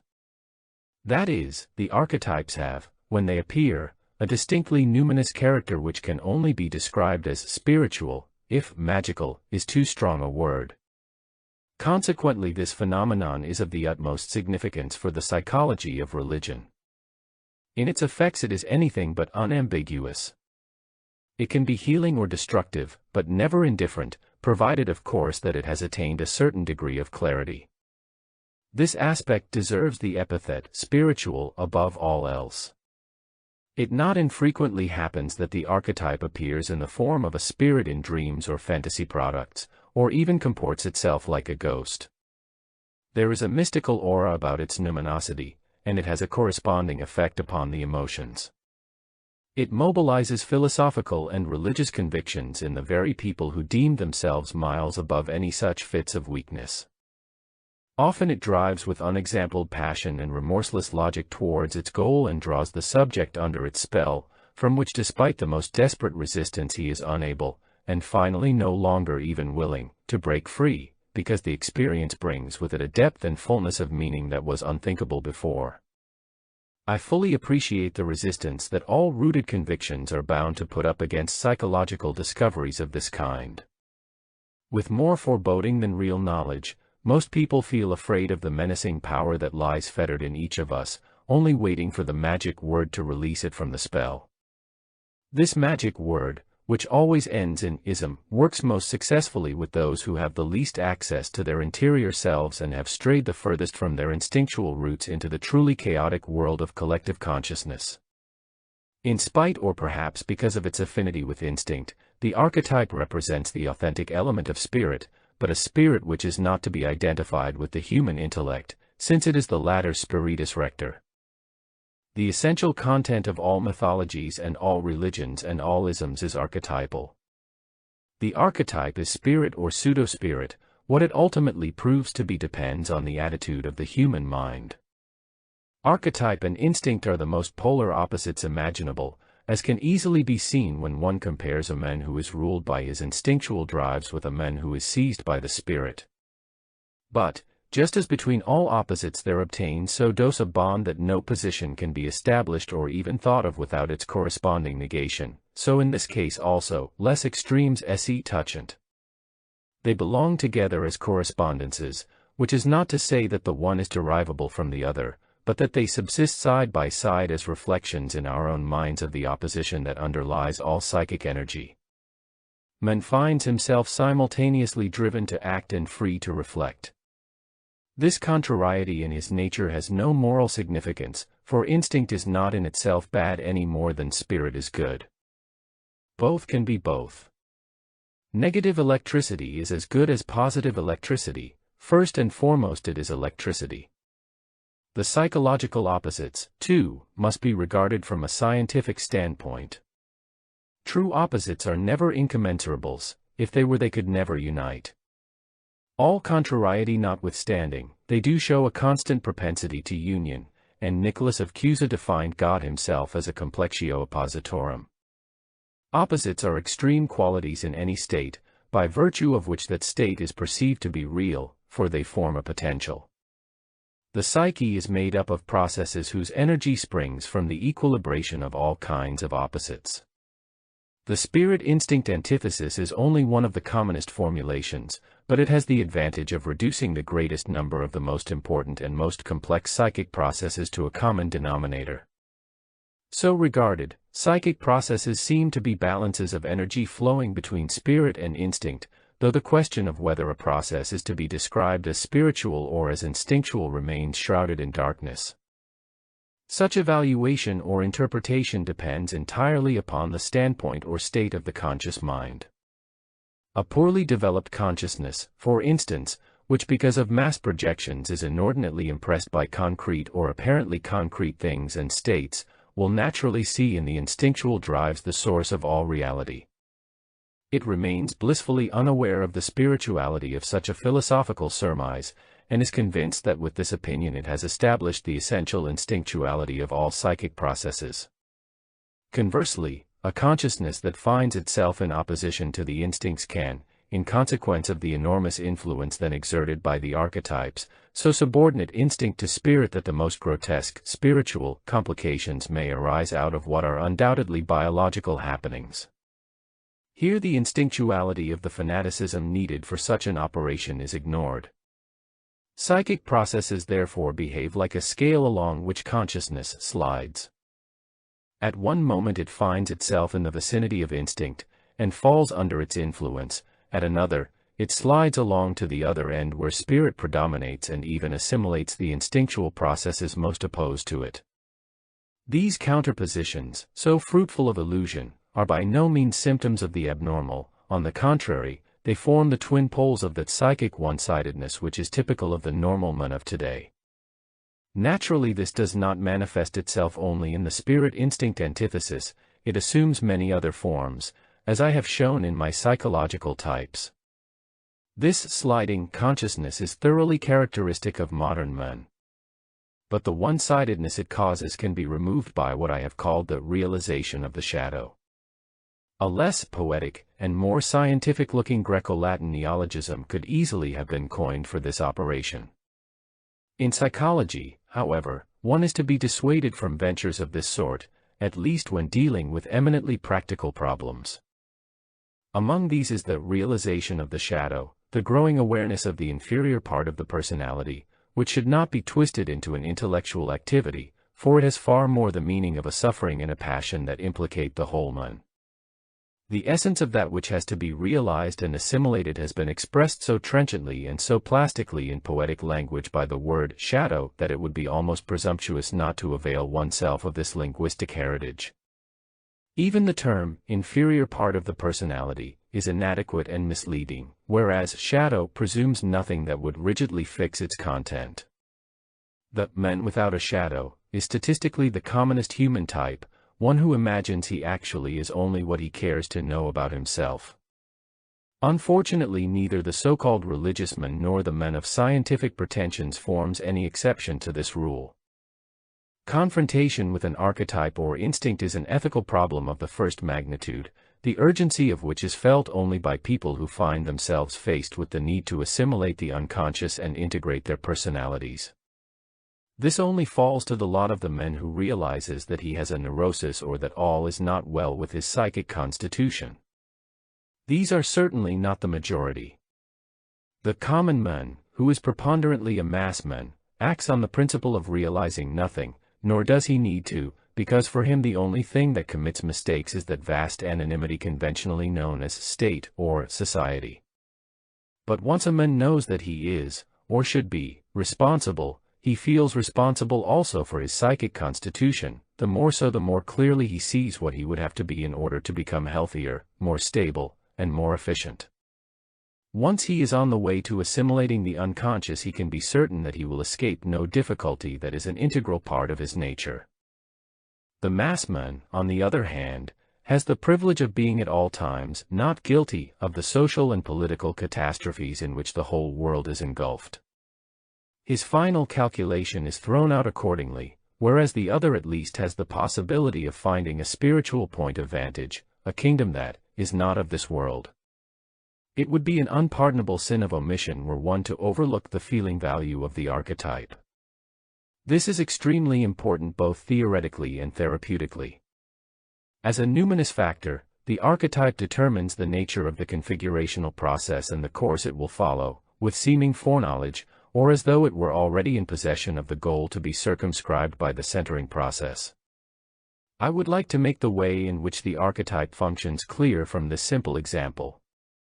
While sojourning in equatorial East Africa, on the southern slopes of Mount Elgon, I found that the natives used to step out of their huts at sunrise, hold their hands before their mouths, and spit or blow into them vigorously. Then they lifted their arms and held their hands with the palms toward the sun. I asked them the meaning of what they did, but nobody could give me an explanation. They had always done it like that, they said, and had learnt it from their parents. The medicine man, he would know what it meant. So I asked the medicine man. He knew as little as the others, but assured me that his grandfather had still known. It was just what people did at every sunrise, and at the first phase of the new moon. For these people, as I was able to show, the moment when the sun or the new moon appeared was Mungu, which corresponds to the Melanesian words mana or mulungu, and is translated by the missionaries as God. Actually, the word adhista in Elgonii means sun as well as God, although they deny that the sun is God. Only the moment when it rises is Mungu or adhista. Spittle and breath mean soul substance. Hence they offer their soul to God, but do not know what they are doing and never have known.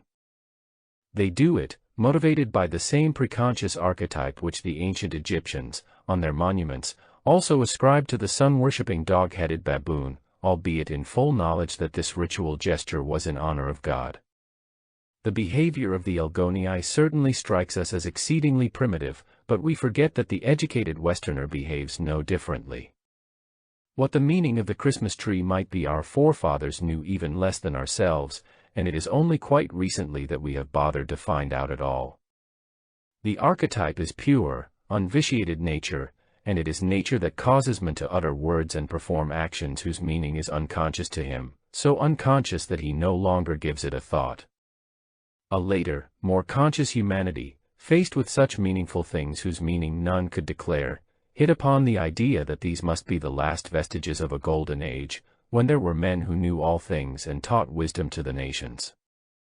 In the degenerate days that followed, these teachings were forgotten and were now only repeated as mindless mechanical gestures.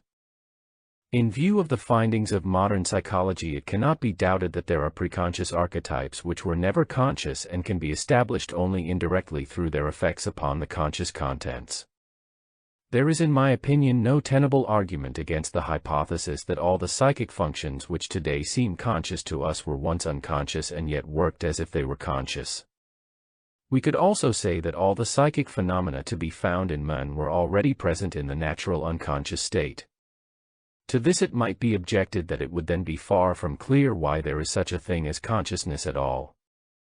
I would, however, remind the reader that, as we have already seen, all unconscious functioning has the automatic character of an instinct, and that the instincts are always coming into collision or, because of their compulsiveness, pursuing their courses unaltered by any influence even under conditions that may positively endanger the life of the individual. As against this, consciousness enables him to adapt in an orderly way and to check the instincts, and consequently it cannot be dispensed with. Man's capacity for consciousness alone makes him man.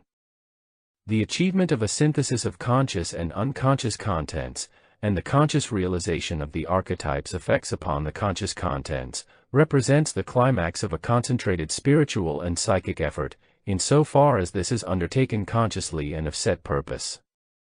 That is to say, the synthesis can also be prepared in advance and brought to a certain point, James's bursting point, unconsciously, whereupon it erupts into consciousness of its own volition and confronts the latter with the formidable task of assimilating the contents that have bursten upon it, yet without damaging the viability of the two systems, i.e., of ego consciousness on the one hand and the erupted complex on the other.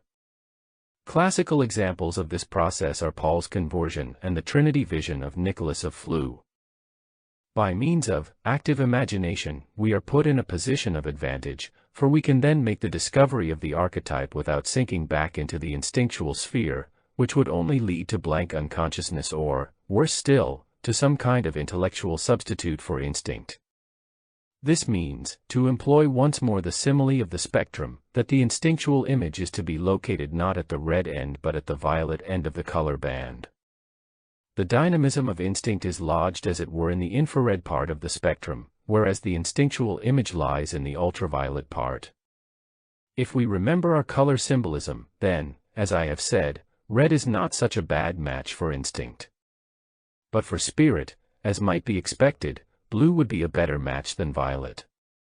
Violet is the mystic color, and it certainly reflects the indubitably mystic or paradoxical quality of the archetype in a most satisfactory way. Violet is a compound of blue and red, although in the spectrum it is a color in its own right.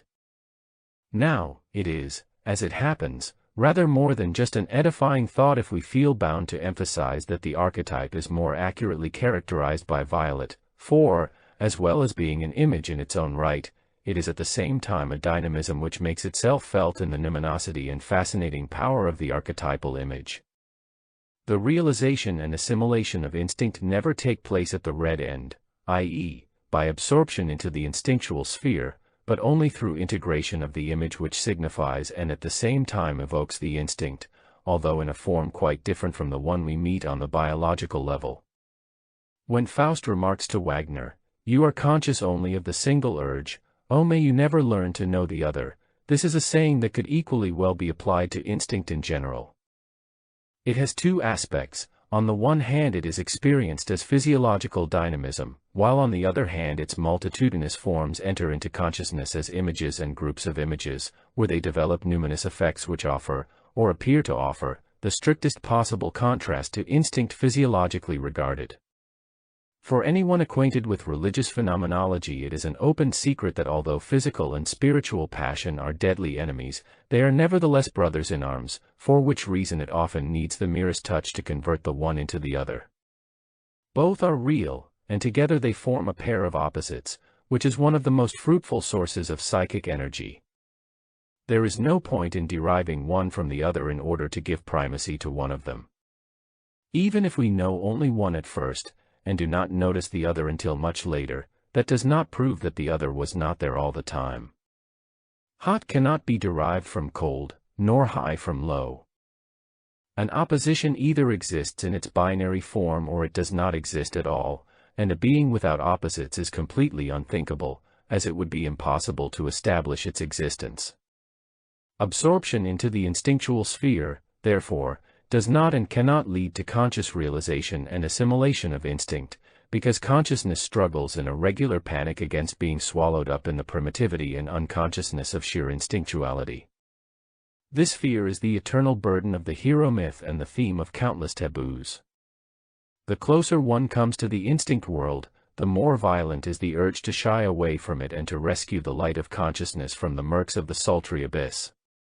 Psychologically, however, the archetype as an image of instinct is a spiritual goal toward which the whole nature of man strives. It is the sea to which all rivers wend their way, the prize which the hero wrests from the fight with the dragon. Because the archetype is a formative principle of instinctual power, its blue is contaminated with red, it appears to be violet, or again, we could interpret the simile as an apocatastasis of instinct raised to a higher frequency, just as we could easily derive instinct from a latent, i.e., transcendent, archetype that manifests itself on a longer wavelength. Although it can admittedly be no more than an analogy, I nevertheless feel tempted to recommend this violet image to my reader as an illustrative hint of the archetype's affinity with its own opposite. The creative fantasy of the alchemist sought to express this abstruse secret of nature by means of another, no less concrete, symbol, the Ouroboros, or tail-eating serpent. I do not want to work this simile to death, but, as the reader will understand, one is always delighted, when discussing difficult problems, to find support in a helpful analogy. In addition, the simile helps to throw light on a question we have not yet asked ourselves, much less answered, the question regarding the nature of the archetype. The archetypal representations, images and ideas, mediated to us by the unconscious should not be confused with the archetype as such. They are very varied structures which all point back to one essentially irrepresentable basic form. The latter is characterized by certain formal elements and by certain fundamental meanings, although these can be grasped only approximately. The archetype as such is a psychoid factor that belongs, as it were, to the invisible, ultraviolet end of the psychic spectrum. It does not appear, in itself, to be capable of reaching consciousness. I venture this hypothesis because everything archetypal which is perceived by consciousness seems to represent a set of variations on a ground theme. One is most impressed by this act when one studies the endless variations of the mandala motif. This is a relatively simple ground form whose meaning can be said to be central. But although it looks like the structure of a center, it is still uncertain whether within that structure the center or the periphery, division, or non-division, is the more accentuated. Since other archetypes give rise to similar doubts, it seems to me probable that the real nature of the archetype is not capable of being made conscious, that it is transcendent, on which account I call it psychoid. Moreover, every archetype, when represented to the mind, is already conscious and therefore differs to an indeterminable extent from that which caused the representation. As Theodore Lipps has stressed, the nature of the psychic is unconscious. Anything conscious is part of the phenomenal world which, so modern physics teaches, does not supply explanations of the kind that objective reality requires. Objective reality requires a mathematical model, and experience shows that this is based on invisible and irrepresentable factors. Psychology cannot evade the universal validity of this fact, the less so as the observing psyche is already included in any formulation of objective reality. Nor can psychological theory be formulated mathematically, because we have no measuring rod with which to measure psychic quantities. We have to rely solely upon qualities, that is, upon perceptible phenomena. Consequently, psychology is incapacitated from making any valid statement about unconscious states, or to put it another way, there is no hope that the validity of any statement about unconscious states or processes will ever be verified scientifically. Whatever we say about the archetypes, they remain visualizations or concretizations which pertain to the field of consciousness. But, we cannot speak about archetypes in any other way. We must, however, constantly bear in mind that what we mean by archetype is in itself irrepresentable, but has effects which make visualizations of it possible, namely, the archetypal images and ideas. We meet with a similar situation in physics, though the smallest particles are themselves irrepresentable but have effects from the nature of which we can build up a model. The archetypal image, the motif or mythologem, is a construction of this kind. When the existence of two or more irrepresentables is assumed, there is always the possibility, which we tend to overlook, that it may not be a question of two or more factors but of one only. The identity or non-identity of two irrepresentable quantities is something that cannot be proved. If on the basis of its observations psychology assumes the existence of certain irrepresentable psychoid factors, it is doing the same thing in principle as physics does when the physicist constructs an atomic model. And it is not only psychology that suffers from the misfortune of having to give its object, the unconscious, a name that has often been criticized because it is merely negative. The same thing happened in physics, since it could not avoid using the ancient term atom, meaning indivisible, for the smallest particle of matter. Just as the atom is not indivisible, so, as we shall see, the unconscious is not merely unconscious. And just as physics in its psychological aspect can do no more than establish the existence of an observer without being able to assert anything about the nature of that observer, so psychology can only indicate the relation of psyche to matter without being able to make out the least thing about its nature. Since psyche and matter are contained in one and the same world, and moreover are in continuous contact with one another and ultimately rest on irrepresentable, transcendental factors, it is not only possible but fairly probable, even, that psyche and matter are two different aspects of one and the same thing. The synchronicity phenomena point, it seems to me, in this direction, for they show that the non-psychic can behave like the psychic, and vice versa, without there being any causal connection between them. Our present knowledge does not allow us to do much more than compare the relation of the psychic to the material world with two cones, whose apices, meeting in a point without extension, a real zero point, touch and do not touch. In my previous writings I have always treated archetypal phenomena as psychic, because the material to be expounded or investigated was concerned solely with ideas and images. The psychoid nature of the archetype, as put forward here, does not contradict these earlier formulations, it only means a further degree of conceptual differentiation, which became inevitable as soon as I saw myself obliged to undertake a more general analysis of the nature of the psyche and to clarify the empirical concepts concerning it, and their relation to one another. Just as the psychic infrared, the biological instinctual psyche, gradually passes over into the physiology of the organism and thus merges with its chemical and physical conditions, so that psychic ultraviolet, the archetype, describes a field which exhibits none of the peculiarities of the physiological and yet, in the last analysis, can no longer be regarded as psychic, although it manifests itself psychically. But physiological processes behave in the same way, without on that account being declared psychic. Although there is no form of existence that is not mediated to us psychically and only psychically, it would hardly do to say that everything is merely psychic. We must apply this argument logically to the archetypes as well. Since their essential being is unconscious to us, and still they are experienced as spontaneous agencies, there is probably no alternative now but to describe their nature, in accordance with their chiefest effect, as spirit, in the sense which I attempted to make plain in my paper The Phenomenology of the Spirit in Fairy Tales. If so, the position of the archetype would be located beyond the psychic sphere, analogous to the position of physiological instinct, which is immediately rooted in the stuff of the organism and, with its psychoid nature, forms the bridge to matter in general. In archetypal conceptions and instinctual perceptions, spirit and matter confront one another on the psychic plane. Matter and spirit both appear in the psychic realm as distinctive qualities of conscious contents.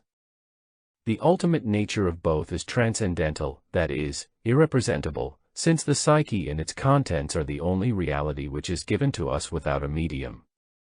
General considerations and prospects. The problems of analytical psychology, as I have tried to outline them here, led to conclusions that astonished even me. I fancied I was working along the best scientific lines, establishing facts, observing, classifying, describing causal and functional relations, only to discover in the end that I had involved myself in a net of reflections which extend far beyond natural science and ramify into the fields of philosophy, theology, comparative religion, and the humane sciences in general. This transgression, as inevitable as it was suspect, has caused me no little worry. Quite apart from my personal incompetence in these fields, it seemed to me that my reflections were suspect also in principle, because I am profoundly convinced that the personal equation has a telling effect upon the results of psychological observation.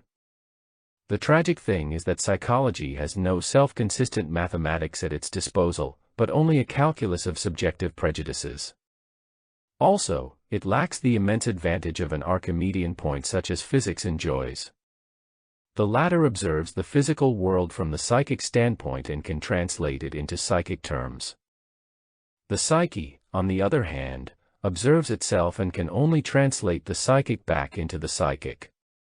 Were physics in this position, it could do nothing except leave the physical process to its own devices, because in that way it would be most plainly itself. There is no medium for psychology to reflect itself in, it can only portray itself in itself, and describe itself. That, logically, is also the principle of my own method. It is, at bottom, a purely experiential process in which hit and miss, interpretation and error, theory and speculation, doctor and patient, form a symptosis, or a symptoma, a coming together, and at the same time are symptoms of a certain process or run of events. What I am describing, therefore, is basically no more than an outline of psychic happenings which exhibit a certain statistical frequency. We have not, scientifically speaking, removed ourselves to a plane in any way above the psychic process, nor have we translated it into another medium. Physics, on the other hand, is in a position to detonate mathematical formulae, the product of pure psychic activity, and kill 78,000 persons at one blow. This literally devastating argument is calculated to reduce psychology to silence. But we can, in all modesty, point out that mathematical thinking is also a psychic function, thanks to which matter can be organized in such a way as to burst asunder the mighty forces that bind the atoms together, which it would never occur to them to do in the natural course of things, at least not upon this earth. The psyche is a disturber of the natural laws of the cosmos, and should we ever succeed in doing something to Mars with the aid of atomic fission, this too will have been brought to pass by the psyche. The psyche is the world's pivot. Not only is it the one great condition for the existence of a world at all, it is also an intervention in the existing natural order, and no one can say with certainty where this intervention will finally end. It is hardly necessary to stress the dignity of the psyche as an object of natural science. With all the more urgency, then, we must emphasize that the smallest alteration in the psychic factor, if it be an alteration of principle, is of the utmost significance as regards our knowledge of the world and the picture we make of it. The integration of unconscious contents into consciousness, which is the main endeavor of analytical psychology, is just such an alteration of principle, in that it does away with the sovereignty of the subjective ego consciousness and confronts it with unconscious collective contents.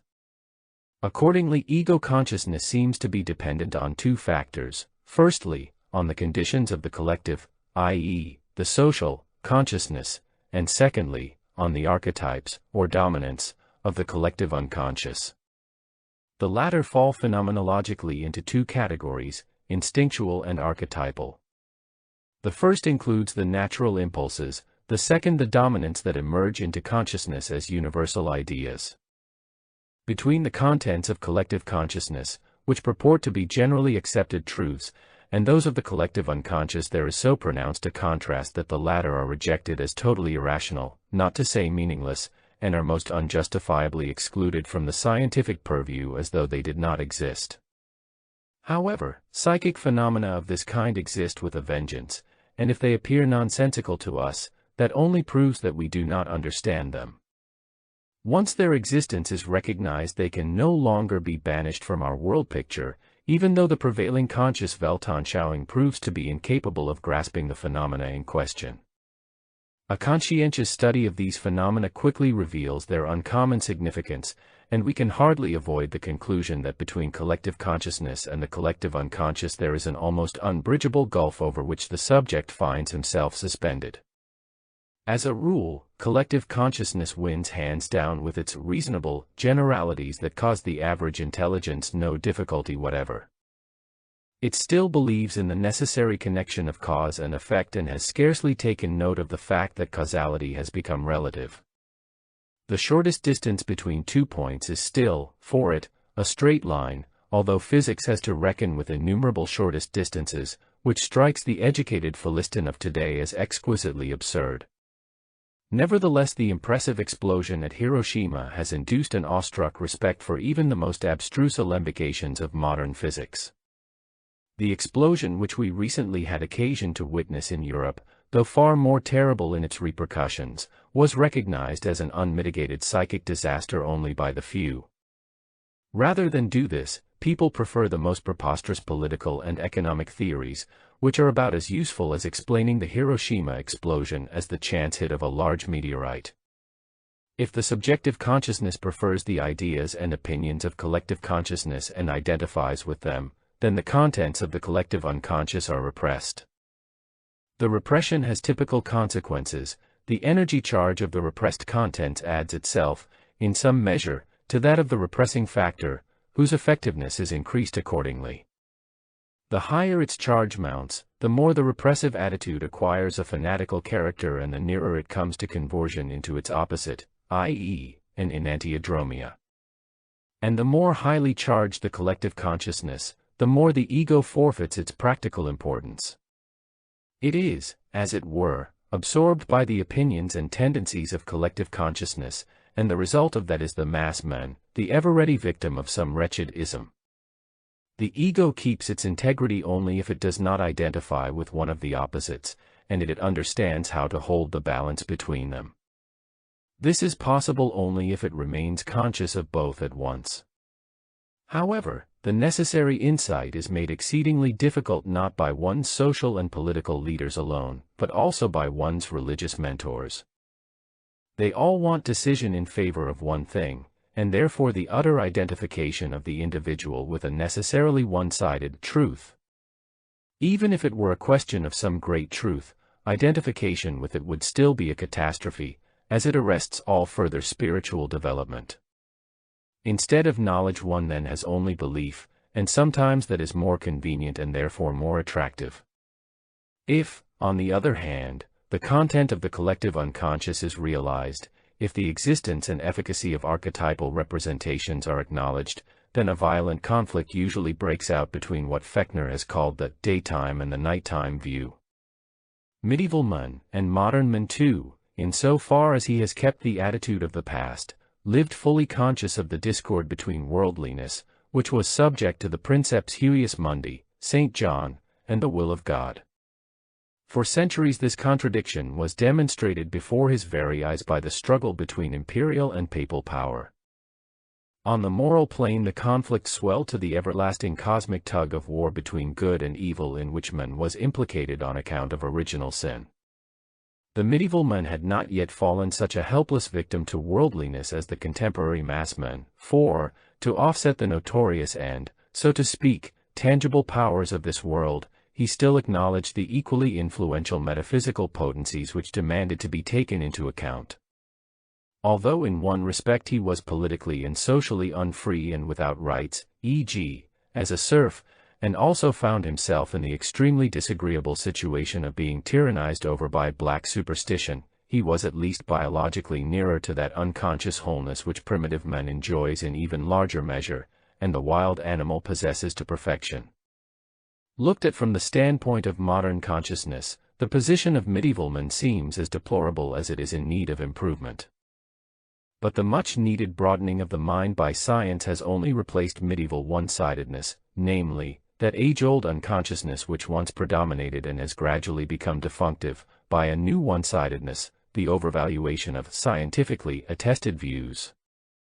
These each and all relate to knowledge of the external object and in a chronically one-sided way, so that nowadays the backwardness of psychic development in general and of self-knowledge in particular has become one of the most pressing contemporary problems. As a result of the prevailing one-sidedness, and in spite of the terrifying optical demonstration of an unconscious that has become alienated from the conscious, there are still vast numbers of people who are the blind and helpless victims of these conflicts, and who apply their scientific scrupulosity only to external objects, never to their own psychic condition. Yet the psychic facts are as much in need of objective scrutiny and acknowledgement. There are objective psychic factors which are every bit as important as radios and automobiles. Ultimately everything, particularly in the case of the atom bomb, depends on the uses to which these factors are put, and that is always conditioned by one's state of mind. The current isms are the most serious threat in this respect, because they are nothing but dangerous identifications of the subjective with the collective consciousness. Such an identity infallibly produces a mass psyche with its irresistible urge to catastrophe. Subjective consciousness must, in order to escape this doom, avoid identification with collective consciousness by recognizing its shadow as well as the existence and the importance of the archetypes. These latter are an effective defense against the brute force of collective consciousness and the mass psyche that goes with it. In point of effectiveness, the religious outlook of medieval man corresponds roughly to the attitude induced in the ego by the integration of unconscious contents, with the difference that in the latter case susceptibility to environmental influences and unconsciousness are replaced by scientific objectivity and conscious knowledge. But so far as religion, for the contemporary consciousness, still means, if anything, a creed, and hence a collectively accepted system of religious statements neatly codified as dogmatic precepts, it has closer affinities with collective consciousness even though its symbols express the once operative archetypes. So long as the communal consciousness presided over by the Church is objectively present, the psyche, as said, continues to enjoy a certain equilibrium. At all events, it constitutes a sufficiently effective defense against inflation of the ego. But once Mother Church and her motherly eros fall into abeyance, the individual is at the mercy of any passing collectivism and the attendant mass psyche. He succumbs to social or national inflation, and the tragedy is that he does so with the same psychic attitude which had once bound him to a church. But if he is independent enough to recognize the bigotedness of the social ism, he may then be threatened with subjective inflation, for usually he is not capable of seeing that religious ideas do not, in psychological reality, rest solely upon tradition and faith, but originate with the archetypes, the careful consideration of which, religiora, constitutes the essence of religion. The archetypes are continuously present and active, as such they need no believing in, but only an intuition of their meaning and a certain sapient awe, which never loses sight of their import. A consciousness sharpened by experience knows the catastrophic consequences that disregard of this entails for the individual as well as for society. Just as the archetype is partly a spiritual factor, and partly like a hidden meaning immanent in the instincts, so the spirit, as I have shown, is two-faced and paradoxical, a great help and an equally great danger. It seems as if men were destined to play a decisive role in solving this uncertainty, and to solve it moreover by virtue of his consciousness, which once started up like a light in the murk of the primeval world. Nowhere do we know for sure about these matters, but least of all where isms flourish, for they are only a sophisticated substitute for the lost link with psychic reality. The mass psyche that infallibly results destroys the meaning of the individual and of culture generally. From this it is clear that the psyche not only disturbs the natural order but, if it loses its balance, actually destroys its own creation. Therefore the careful consideration of psychic factors is of importance in restoring not merely the individual's balance, but society's as well, otherwise the destructive tendencies easily gain the upper hand. In the same way that the atom bomb is an unparalleled means of physical mass destruction, so the misguided development of the soul must lead to psychic mass destruction. The present situation is so sinister that one cannot suppress the suspicion that the Creator is planning another deluge that will finally exterminate the existing race of men. But if anyone imagines that a healthy belief in the existence of archetypes can be inculcated from outside, he is as simple as the people who want to outlaw war or the atom bomb. Such measures remind one of the bishop who excommunicated the cockchafers for their unseemly proliferation. Change of consciousness begins at home. It is an age-long process that depends entirely on how far the psyche's capacity for development extends. All we know at present is that there are single individuals who are capable of developing. How great their total number is we do not know, just as we do not know what the suggestive power of an extended consciousness may be, or what influence it may have upon the world at large. Effects of this kind never depend on the reasonableness of an idea, but far more on the question, which can only be answered ex effectu: is the time ripe for change, or not? As I have said, the psychology of complex phenomena finds itself in an uncomfortable situation compared with the other natural sciences because it lacks a base outside its object. It can only translate itself back into its own language, or fashion itself in its own image. The more it extends its field of research and the more complicated its objects become, the more it feels the lack of a point which is distinct from those objects. And once the complexity has reached that of the empirical man, his psychology inevitably merges with the psychic process itself. It can no longer be distinguished from the latter, and so turns into it. But the effect of this is that the process attains to consciousness. In this way, psychology actualizes the unconscious urge to consciousness.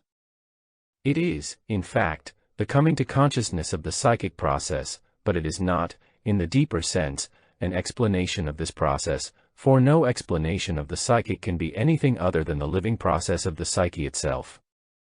Psychology is doomed to cancel itself out as a science, and therein precisely it reaches its scientific goal. Every other science has, so to speak, an outside, not so psychology, whose object is the inside subject of all science. Psychology therefore culminates of necessity in a developmental process which is peculiar to the psyche and consists in integrating the unconscious contents into consciousness.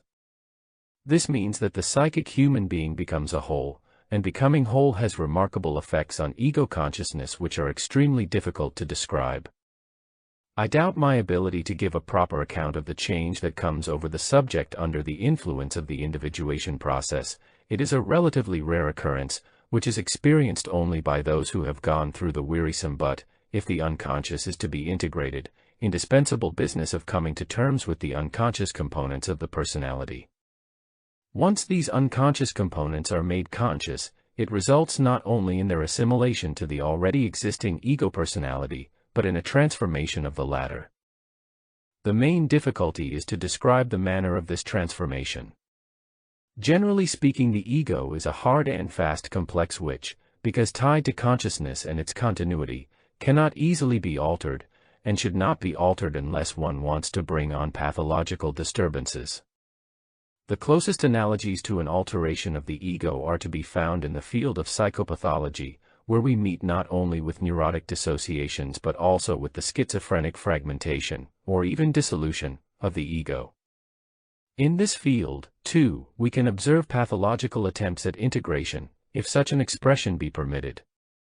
These consist in more or less violent eruptions of unconscious contents into consciousness, the ego proving itself incapable of assimilating the intruders.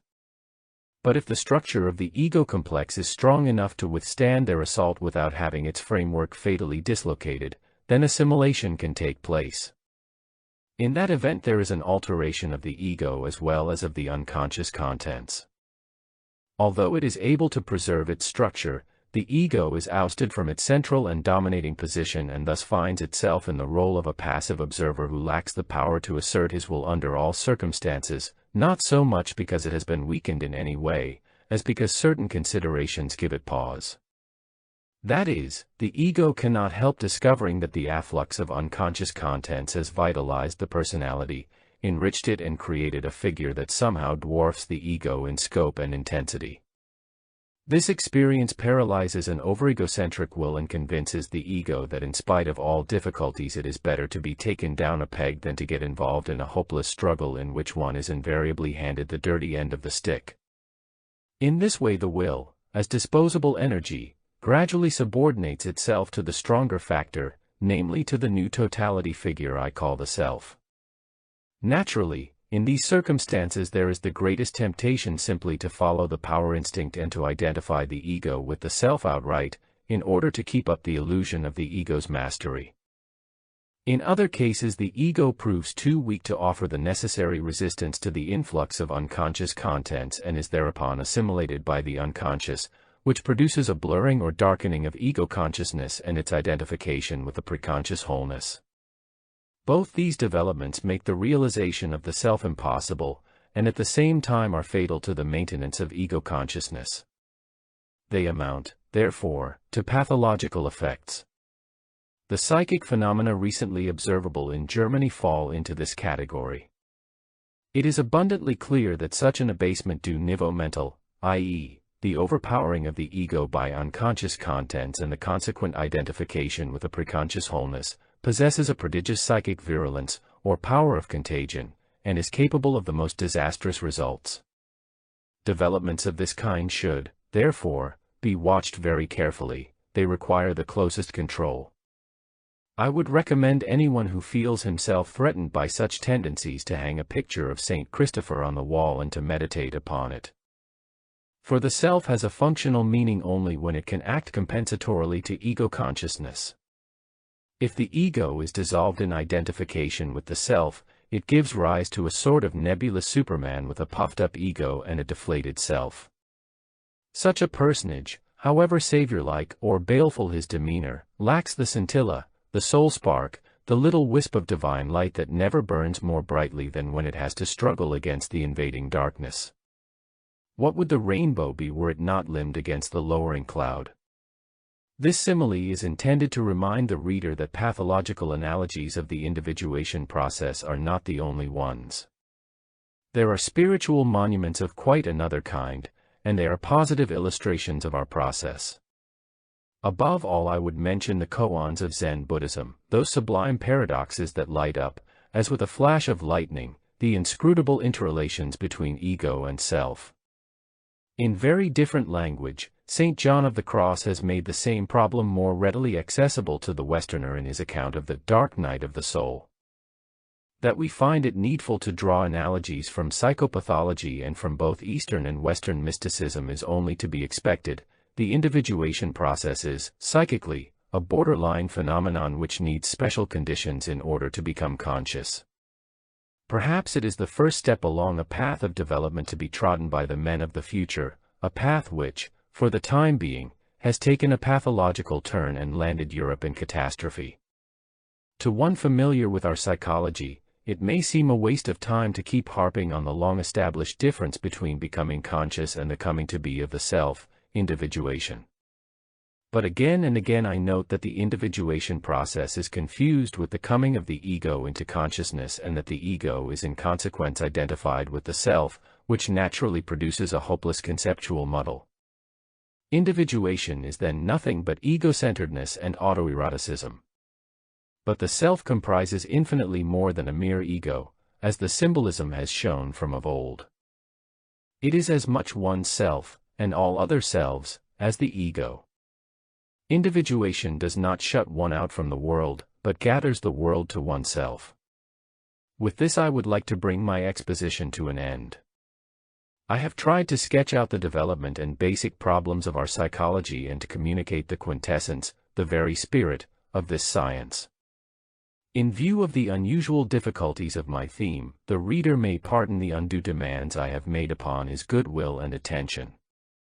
Fundamental discussions are among the things that mold a science into shape, but they are seldom entertaining. Supplement. As the points of view that have to be considered in elucidating the unconscious are often misunderstood, I would like, in connection with the foregoing discussions of principle, to examine at least two of the main prejudices somewhat more closely. What above all stultifies understanding is the errant assumption that archetype means an inborn idea. No biologist would ever dream of assuming that each individual acquires his general mode of behavior afresh each time. It is much more probable that the young weaver bird builds his characteristic nest because he is a weaver bird and not a rabbit. Similarly, it is more probable that man is born with a specifically human mode of behavior and not with that of a hippopotamus or with none at all. Integral to his characteristic behavior is his psychic phenomenology, which differs from that of a bird or quadruped. Archetypes are typical forms of behavior which, once they become conscious, naturally present themselves as ideas and images, like everything else that becomes a content of consciousness. Because it is a question of characteristically human modes, it is hardly to be wondered at that we can find psychic forms in the individual which occur not only at the antipodes but also in other epochs with which archaeology provides the only link. Now if we wish to prove that a certain psychic form is not a unique but a typical occurrence, this can be done only if I myself testify that, having taken the necessary precautions, I have observed the same thing in different individuals. Then other observers, too, must confirm that they have made the same or similar observations. Finally, we have to establish that the same or similar phenomena can be shown to occur in the folklore of other peoples and races and in the texts that have come down to us from earlier centuries and epochs. My method and whole outlook, therefore, begin with individual psychic facts which not I alone have established, but other observers as well. The material brought forward, folkloristic, mythological, or historical, serves in the first place to demonstrate the uniformity of psychic events in time and space. But, since the meaning and substance of the typical individual forms are of the utmost importance in practice, and knowledge of them plays a considerable role in each individual case, it is inevitable that the mythologem and its content will also be drawn into the limelight. This is not to say that the purpose of the investigation is to interpret the mythologem. But, precisely in this connection, a widespread prejudice reigns that the psychology of unconscious processes is a sort of philosophy designed to explain mythologems. This unfortunately rather common prejudice assiduously overlooks the crucial point, namely, that our psychology starts with observable facts and not with philosophical speculations. If, for instance, we study the mandala structures that are always cropping up in dreams and fantasies, ill-considered criticism might raise, and indeed has raised, the objection that we are reading Indian or Chinese philosophy into the psyche. But in reality all we have done is to compare individual psychic occurrences with obviously related collective phenomena. The introspective trend of Eastern philosophy has brought to light material which all introspective attitudes bring to light all over the world, at all times and places. The great snag so far as the critic is concerned is that he has no personal experience of the facts in question, any more than he has of the state of mind of a lama engaged in constructing a mandala. These two prejudices render any access to modern psychology impossible for not a few heads with scientific pretensions. There are in addition many other stumbling blocks that cannot be overcome by reason. We shall therefore refrain from discussing them. Inability to understand, or the ignorance of the public, cannot however prevent the scientist from employing certain calculations of probability, of whose treacherous nature he is sufficiently well informed. We are fully aware that we have no more knowledge of the various states and processes of the unconscious as such than the physicist has of the process underlying physical phenomena. Of what lies beyond the phenomenal world we can have absolutely no idea, for there is no idea that could have any other source than the phenomenal world. If we are to engage in fundamental reflections about the nature of the psychic, we need an Archimedean point which alone makes a judgment possible.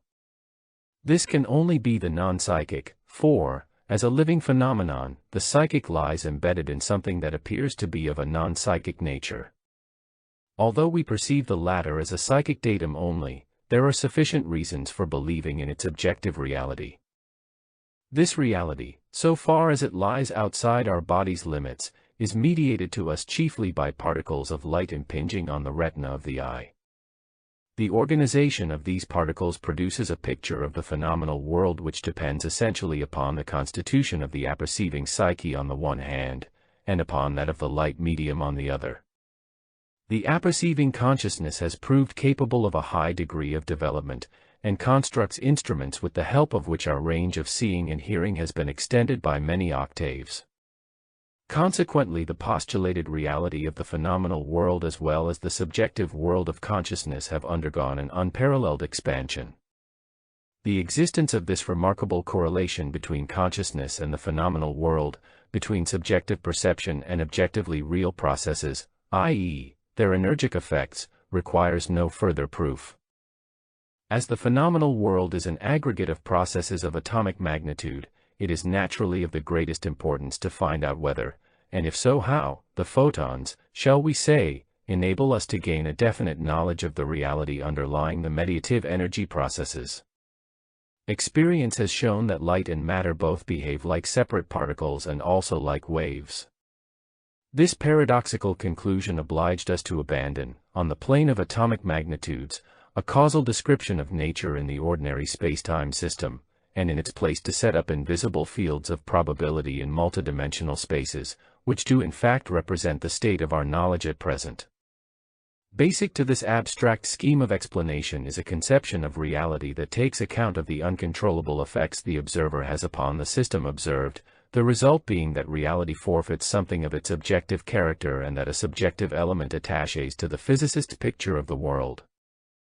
The application of statistical laws to processes of atomic magnitude in physics has a noteworthy correspondence in psychology, so far as psychology investigates the basis of consciousness by pursuing the conscious processes until they lose themselves in darkness and unintelligibility, and nothing more can be seen but effects which have an organizing influence on the contents of consciousness. Investigation of these effects yields the singular fact that they proceed from an unconscious, i.e., objective, reality which behaves at the same time like a subjective one, in other words, like a consciousness. Hence the reality underlying the unconscious effects includes the observing subject and is therefore constituted in a way that we cannot conceive.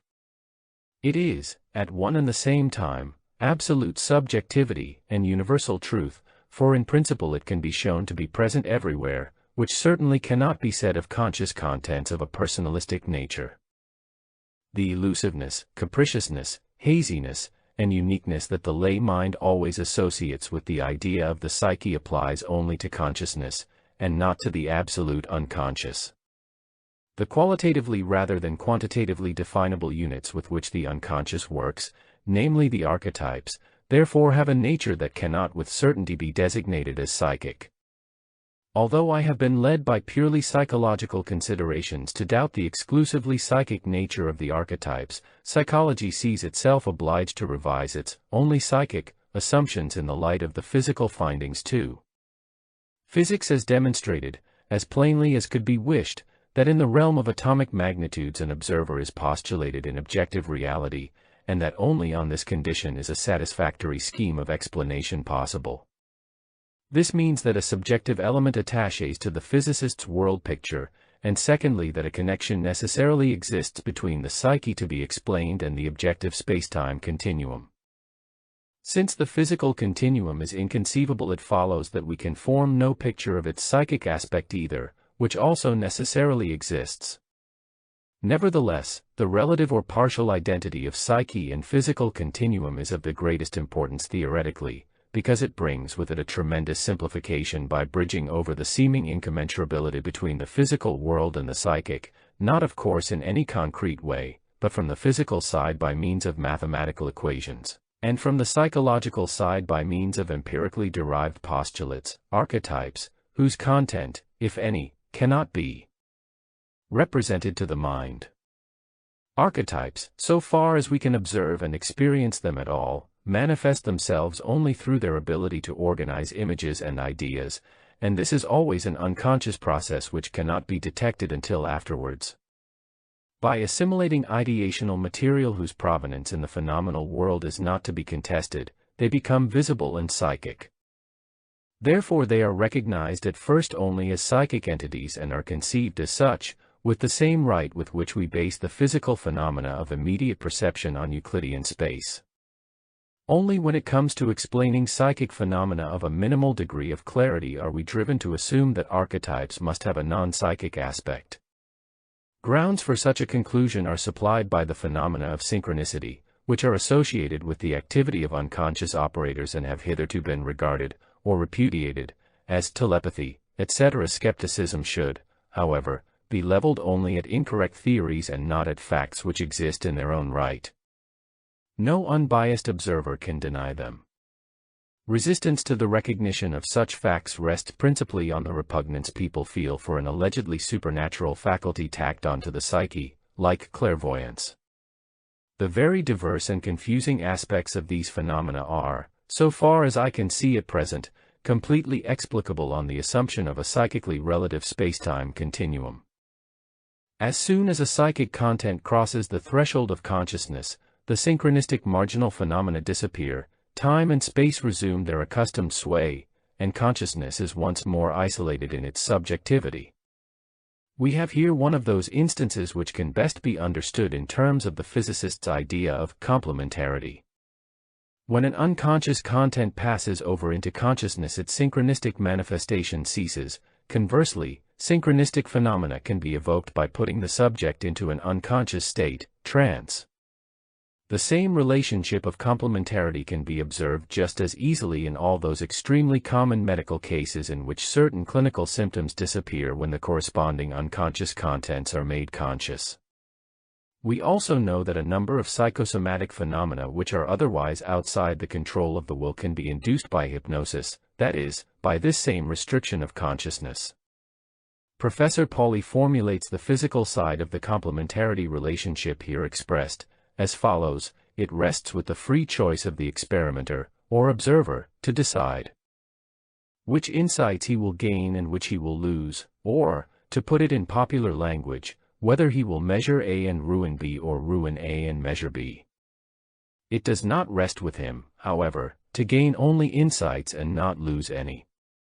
This is particularly true of the relation between the physical standpoint and the psychological. Physics determines quantities and their relation to one another, psychology determines qualities without being able to measure quantities. Despite that, both sciences arrive at ideas which come significantly close to one another. The parallelism of psychological and physical explanations has already been pointed out by C.A. Meyer in his essay, Modern Physic, Modern Psychology. He says, both sciences have, in the course of many years of independent work, amassed observations and systems of thought to match them. Both sciences have come up against certain barriers which display similar basic characteristics.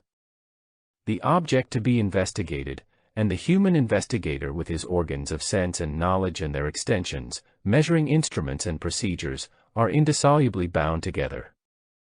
That is complementarity in physics as well as in psychology. Between physics and psychology there is in fact, a genuine and authentic relationship of complementarity. Once we can rid ourselves of the highly unscientific pretense that it is merely a question of chance coincidence, we shall see that synchronistic phenomena are not unusual occurrences at all, but are relatively common. This fact is in entire agreement with Rhine's probability exceeding results. The psyche is not a chaos made up of random whims and accidents, but is an objective reality to which the investigator can gain access by the methods of natural science. There are indications that psychic processes stand in some sort of energy relation to the physiological substrate.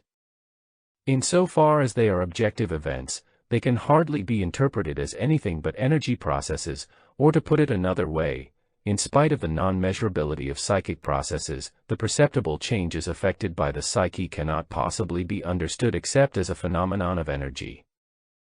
This places the psychologist in a situation which is highly repugnant to the physicist. The psychologist also talks of energy although he has nothing measurable to manipulate, besides which the concept of energy is a strictly defined mathematical quantity which cannot be applied as such to anything psychic. The formula for kinetic energy contains the factors m, mass, and v, velocity, and these would appear to be incommensurable with the nature of the empirical psyche. If psychology nevertheless insists on employing its own concept of energy for the purpose of expressing the activity of the psyche, it is not of course being used as a mathematical formula, but only as its analogy. But note, the analogy is itself an older intuitive idea from which the concept of physical energy originally developed. The latter rests on earlier applications of a not mathematically defined, which can be traced back to the primitive or archaic idea of the extraordinarily potent. This mana concept is not confined to Melanesia, but can also be found in Indonesia and on the east coast of Africa. And it still echoes in the Latin numen and, more faintly, in genius, e.g., genius loci. The use of the term libido in the newer medical psychology has surprising affinities with the primitive mana. This archetypal idea is therefore far from being only primitive, but differs from the physicist's conception of energy by the fact that it is essentially qualitative and not quantitative. In psychology, the exact measurement of quantities is replaced by an approximate determination of intensities, for which purpose, in strictest contrast to physics, we enlist the function of feeling, valuation. The latter takes the place, in psychology, of concrete measurement in physics. The psychic intensities and their graduated differences point to quantitative processes which are inaccessible to direct observation and measurement. While psychological data are essentially qualitative, they also have a sort of latent physical energy, since psychic phenomena exhibit a certain quantitative aspect. Could these quantities be measured, the psyche would be bound to appear as having motion in space, something to which the energy formula would be applicable. Therefore, since mass and energy are of the same nature, mass and velocity would be adequate concepts for characterizing the psyche so far as it has any observable effects in space. In other words, it must have an aspect under which it would appear as mass in motion. If one is unwilling to postulate a pre-established harmony of physical and psychic events, then they can only be in a state of interaction. But the latter hypothesis requires a psyche that touches matter at some point, and, conversely, a matter with a latent psyche, a postulate not so very far removed from certain formulations of modern physics, Eddington, Jeans, and others. In this connection, I would remind the reader of the existence of parapsychic phenomena whose reality value can only be appreciated by those who have had occasion to satisfy themselves by personal observation. If these reflections are justified, they must have weighty consequences with regard to the nature of the psyche, since as an objective fact it would then be intimately connected not only with physiological and biological phenomena but with physical events too, and, so it would appear, most intimately of all with those that pertain to the realm of atomic physics. As my remarks may have made clear, we are concerned first and foremost to establish certain analogies, and no more than that. The existence of such analogies does not entitle us to conclude that the connection is already proven. We must, in the present state of our physical and psychological knowledge, be content with the mere resemblance to one another of certain basic reflections. The existing analogies, however, are significant enough in themselves to warrant the prominence we have given them.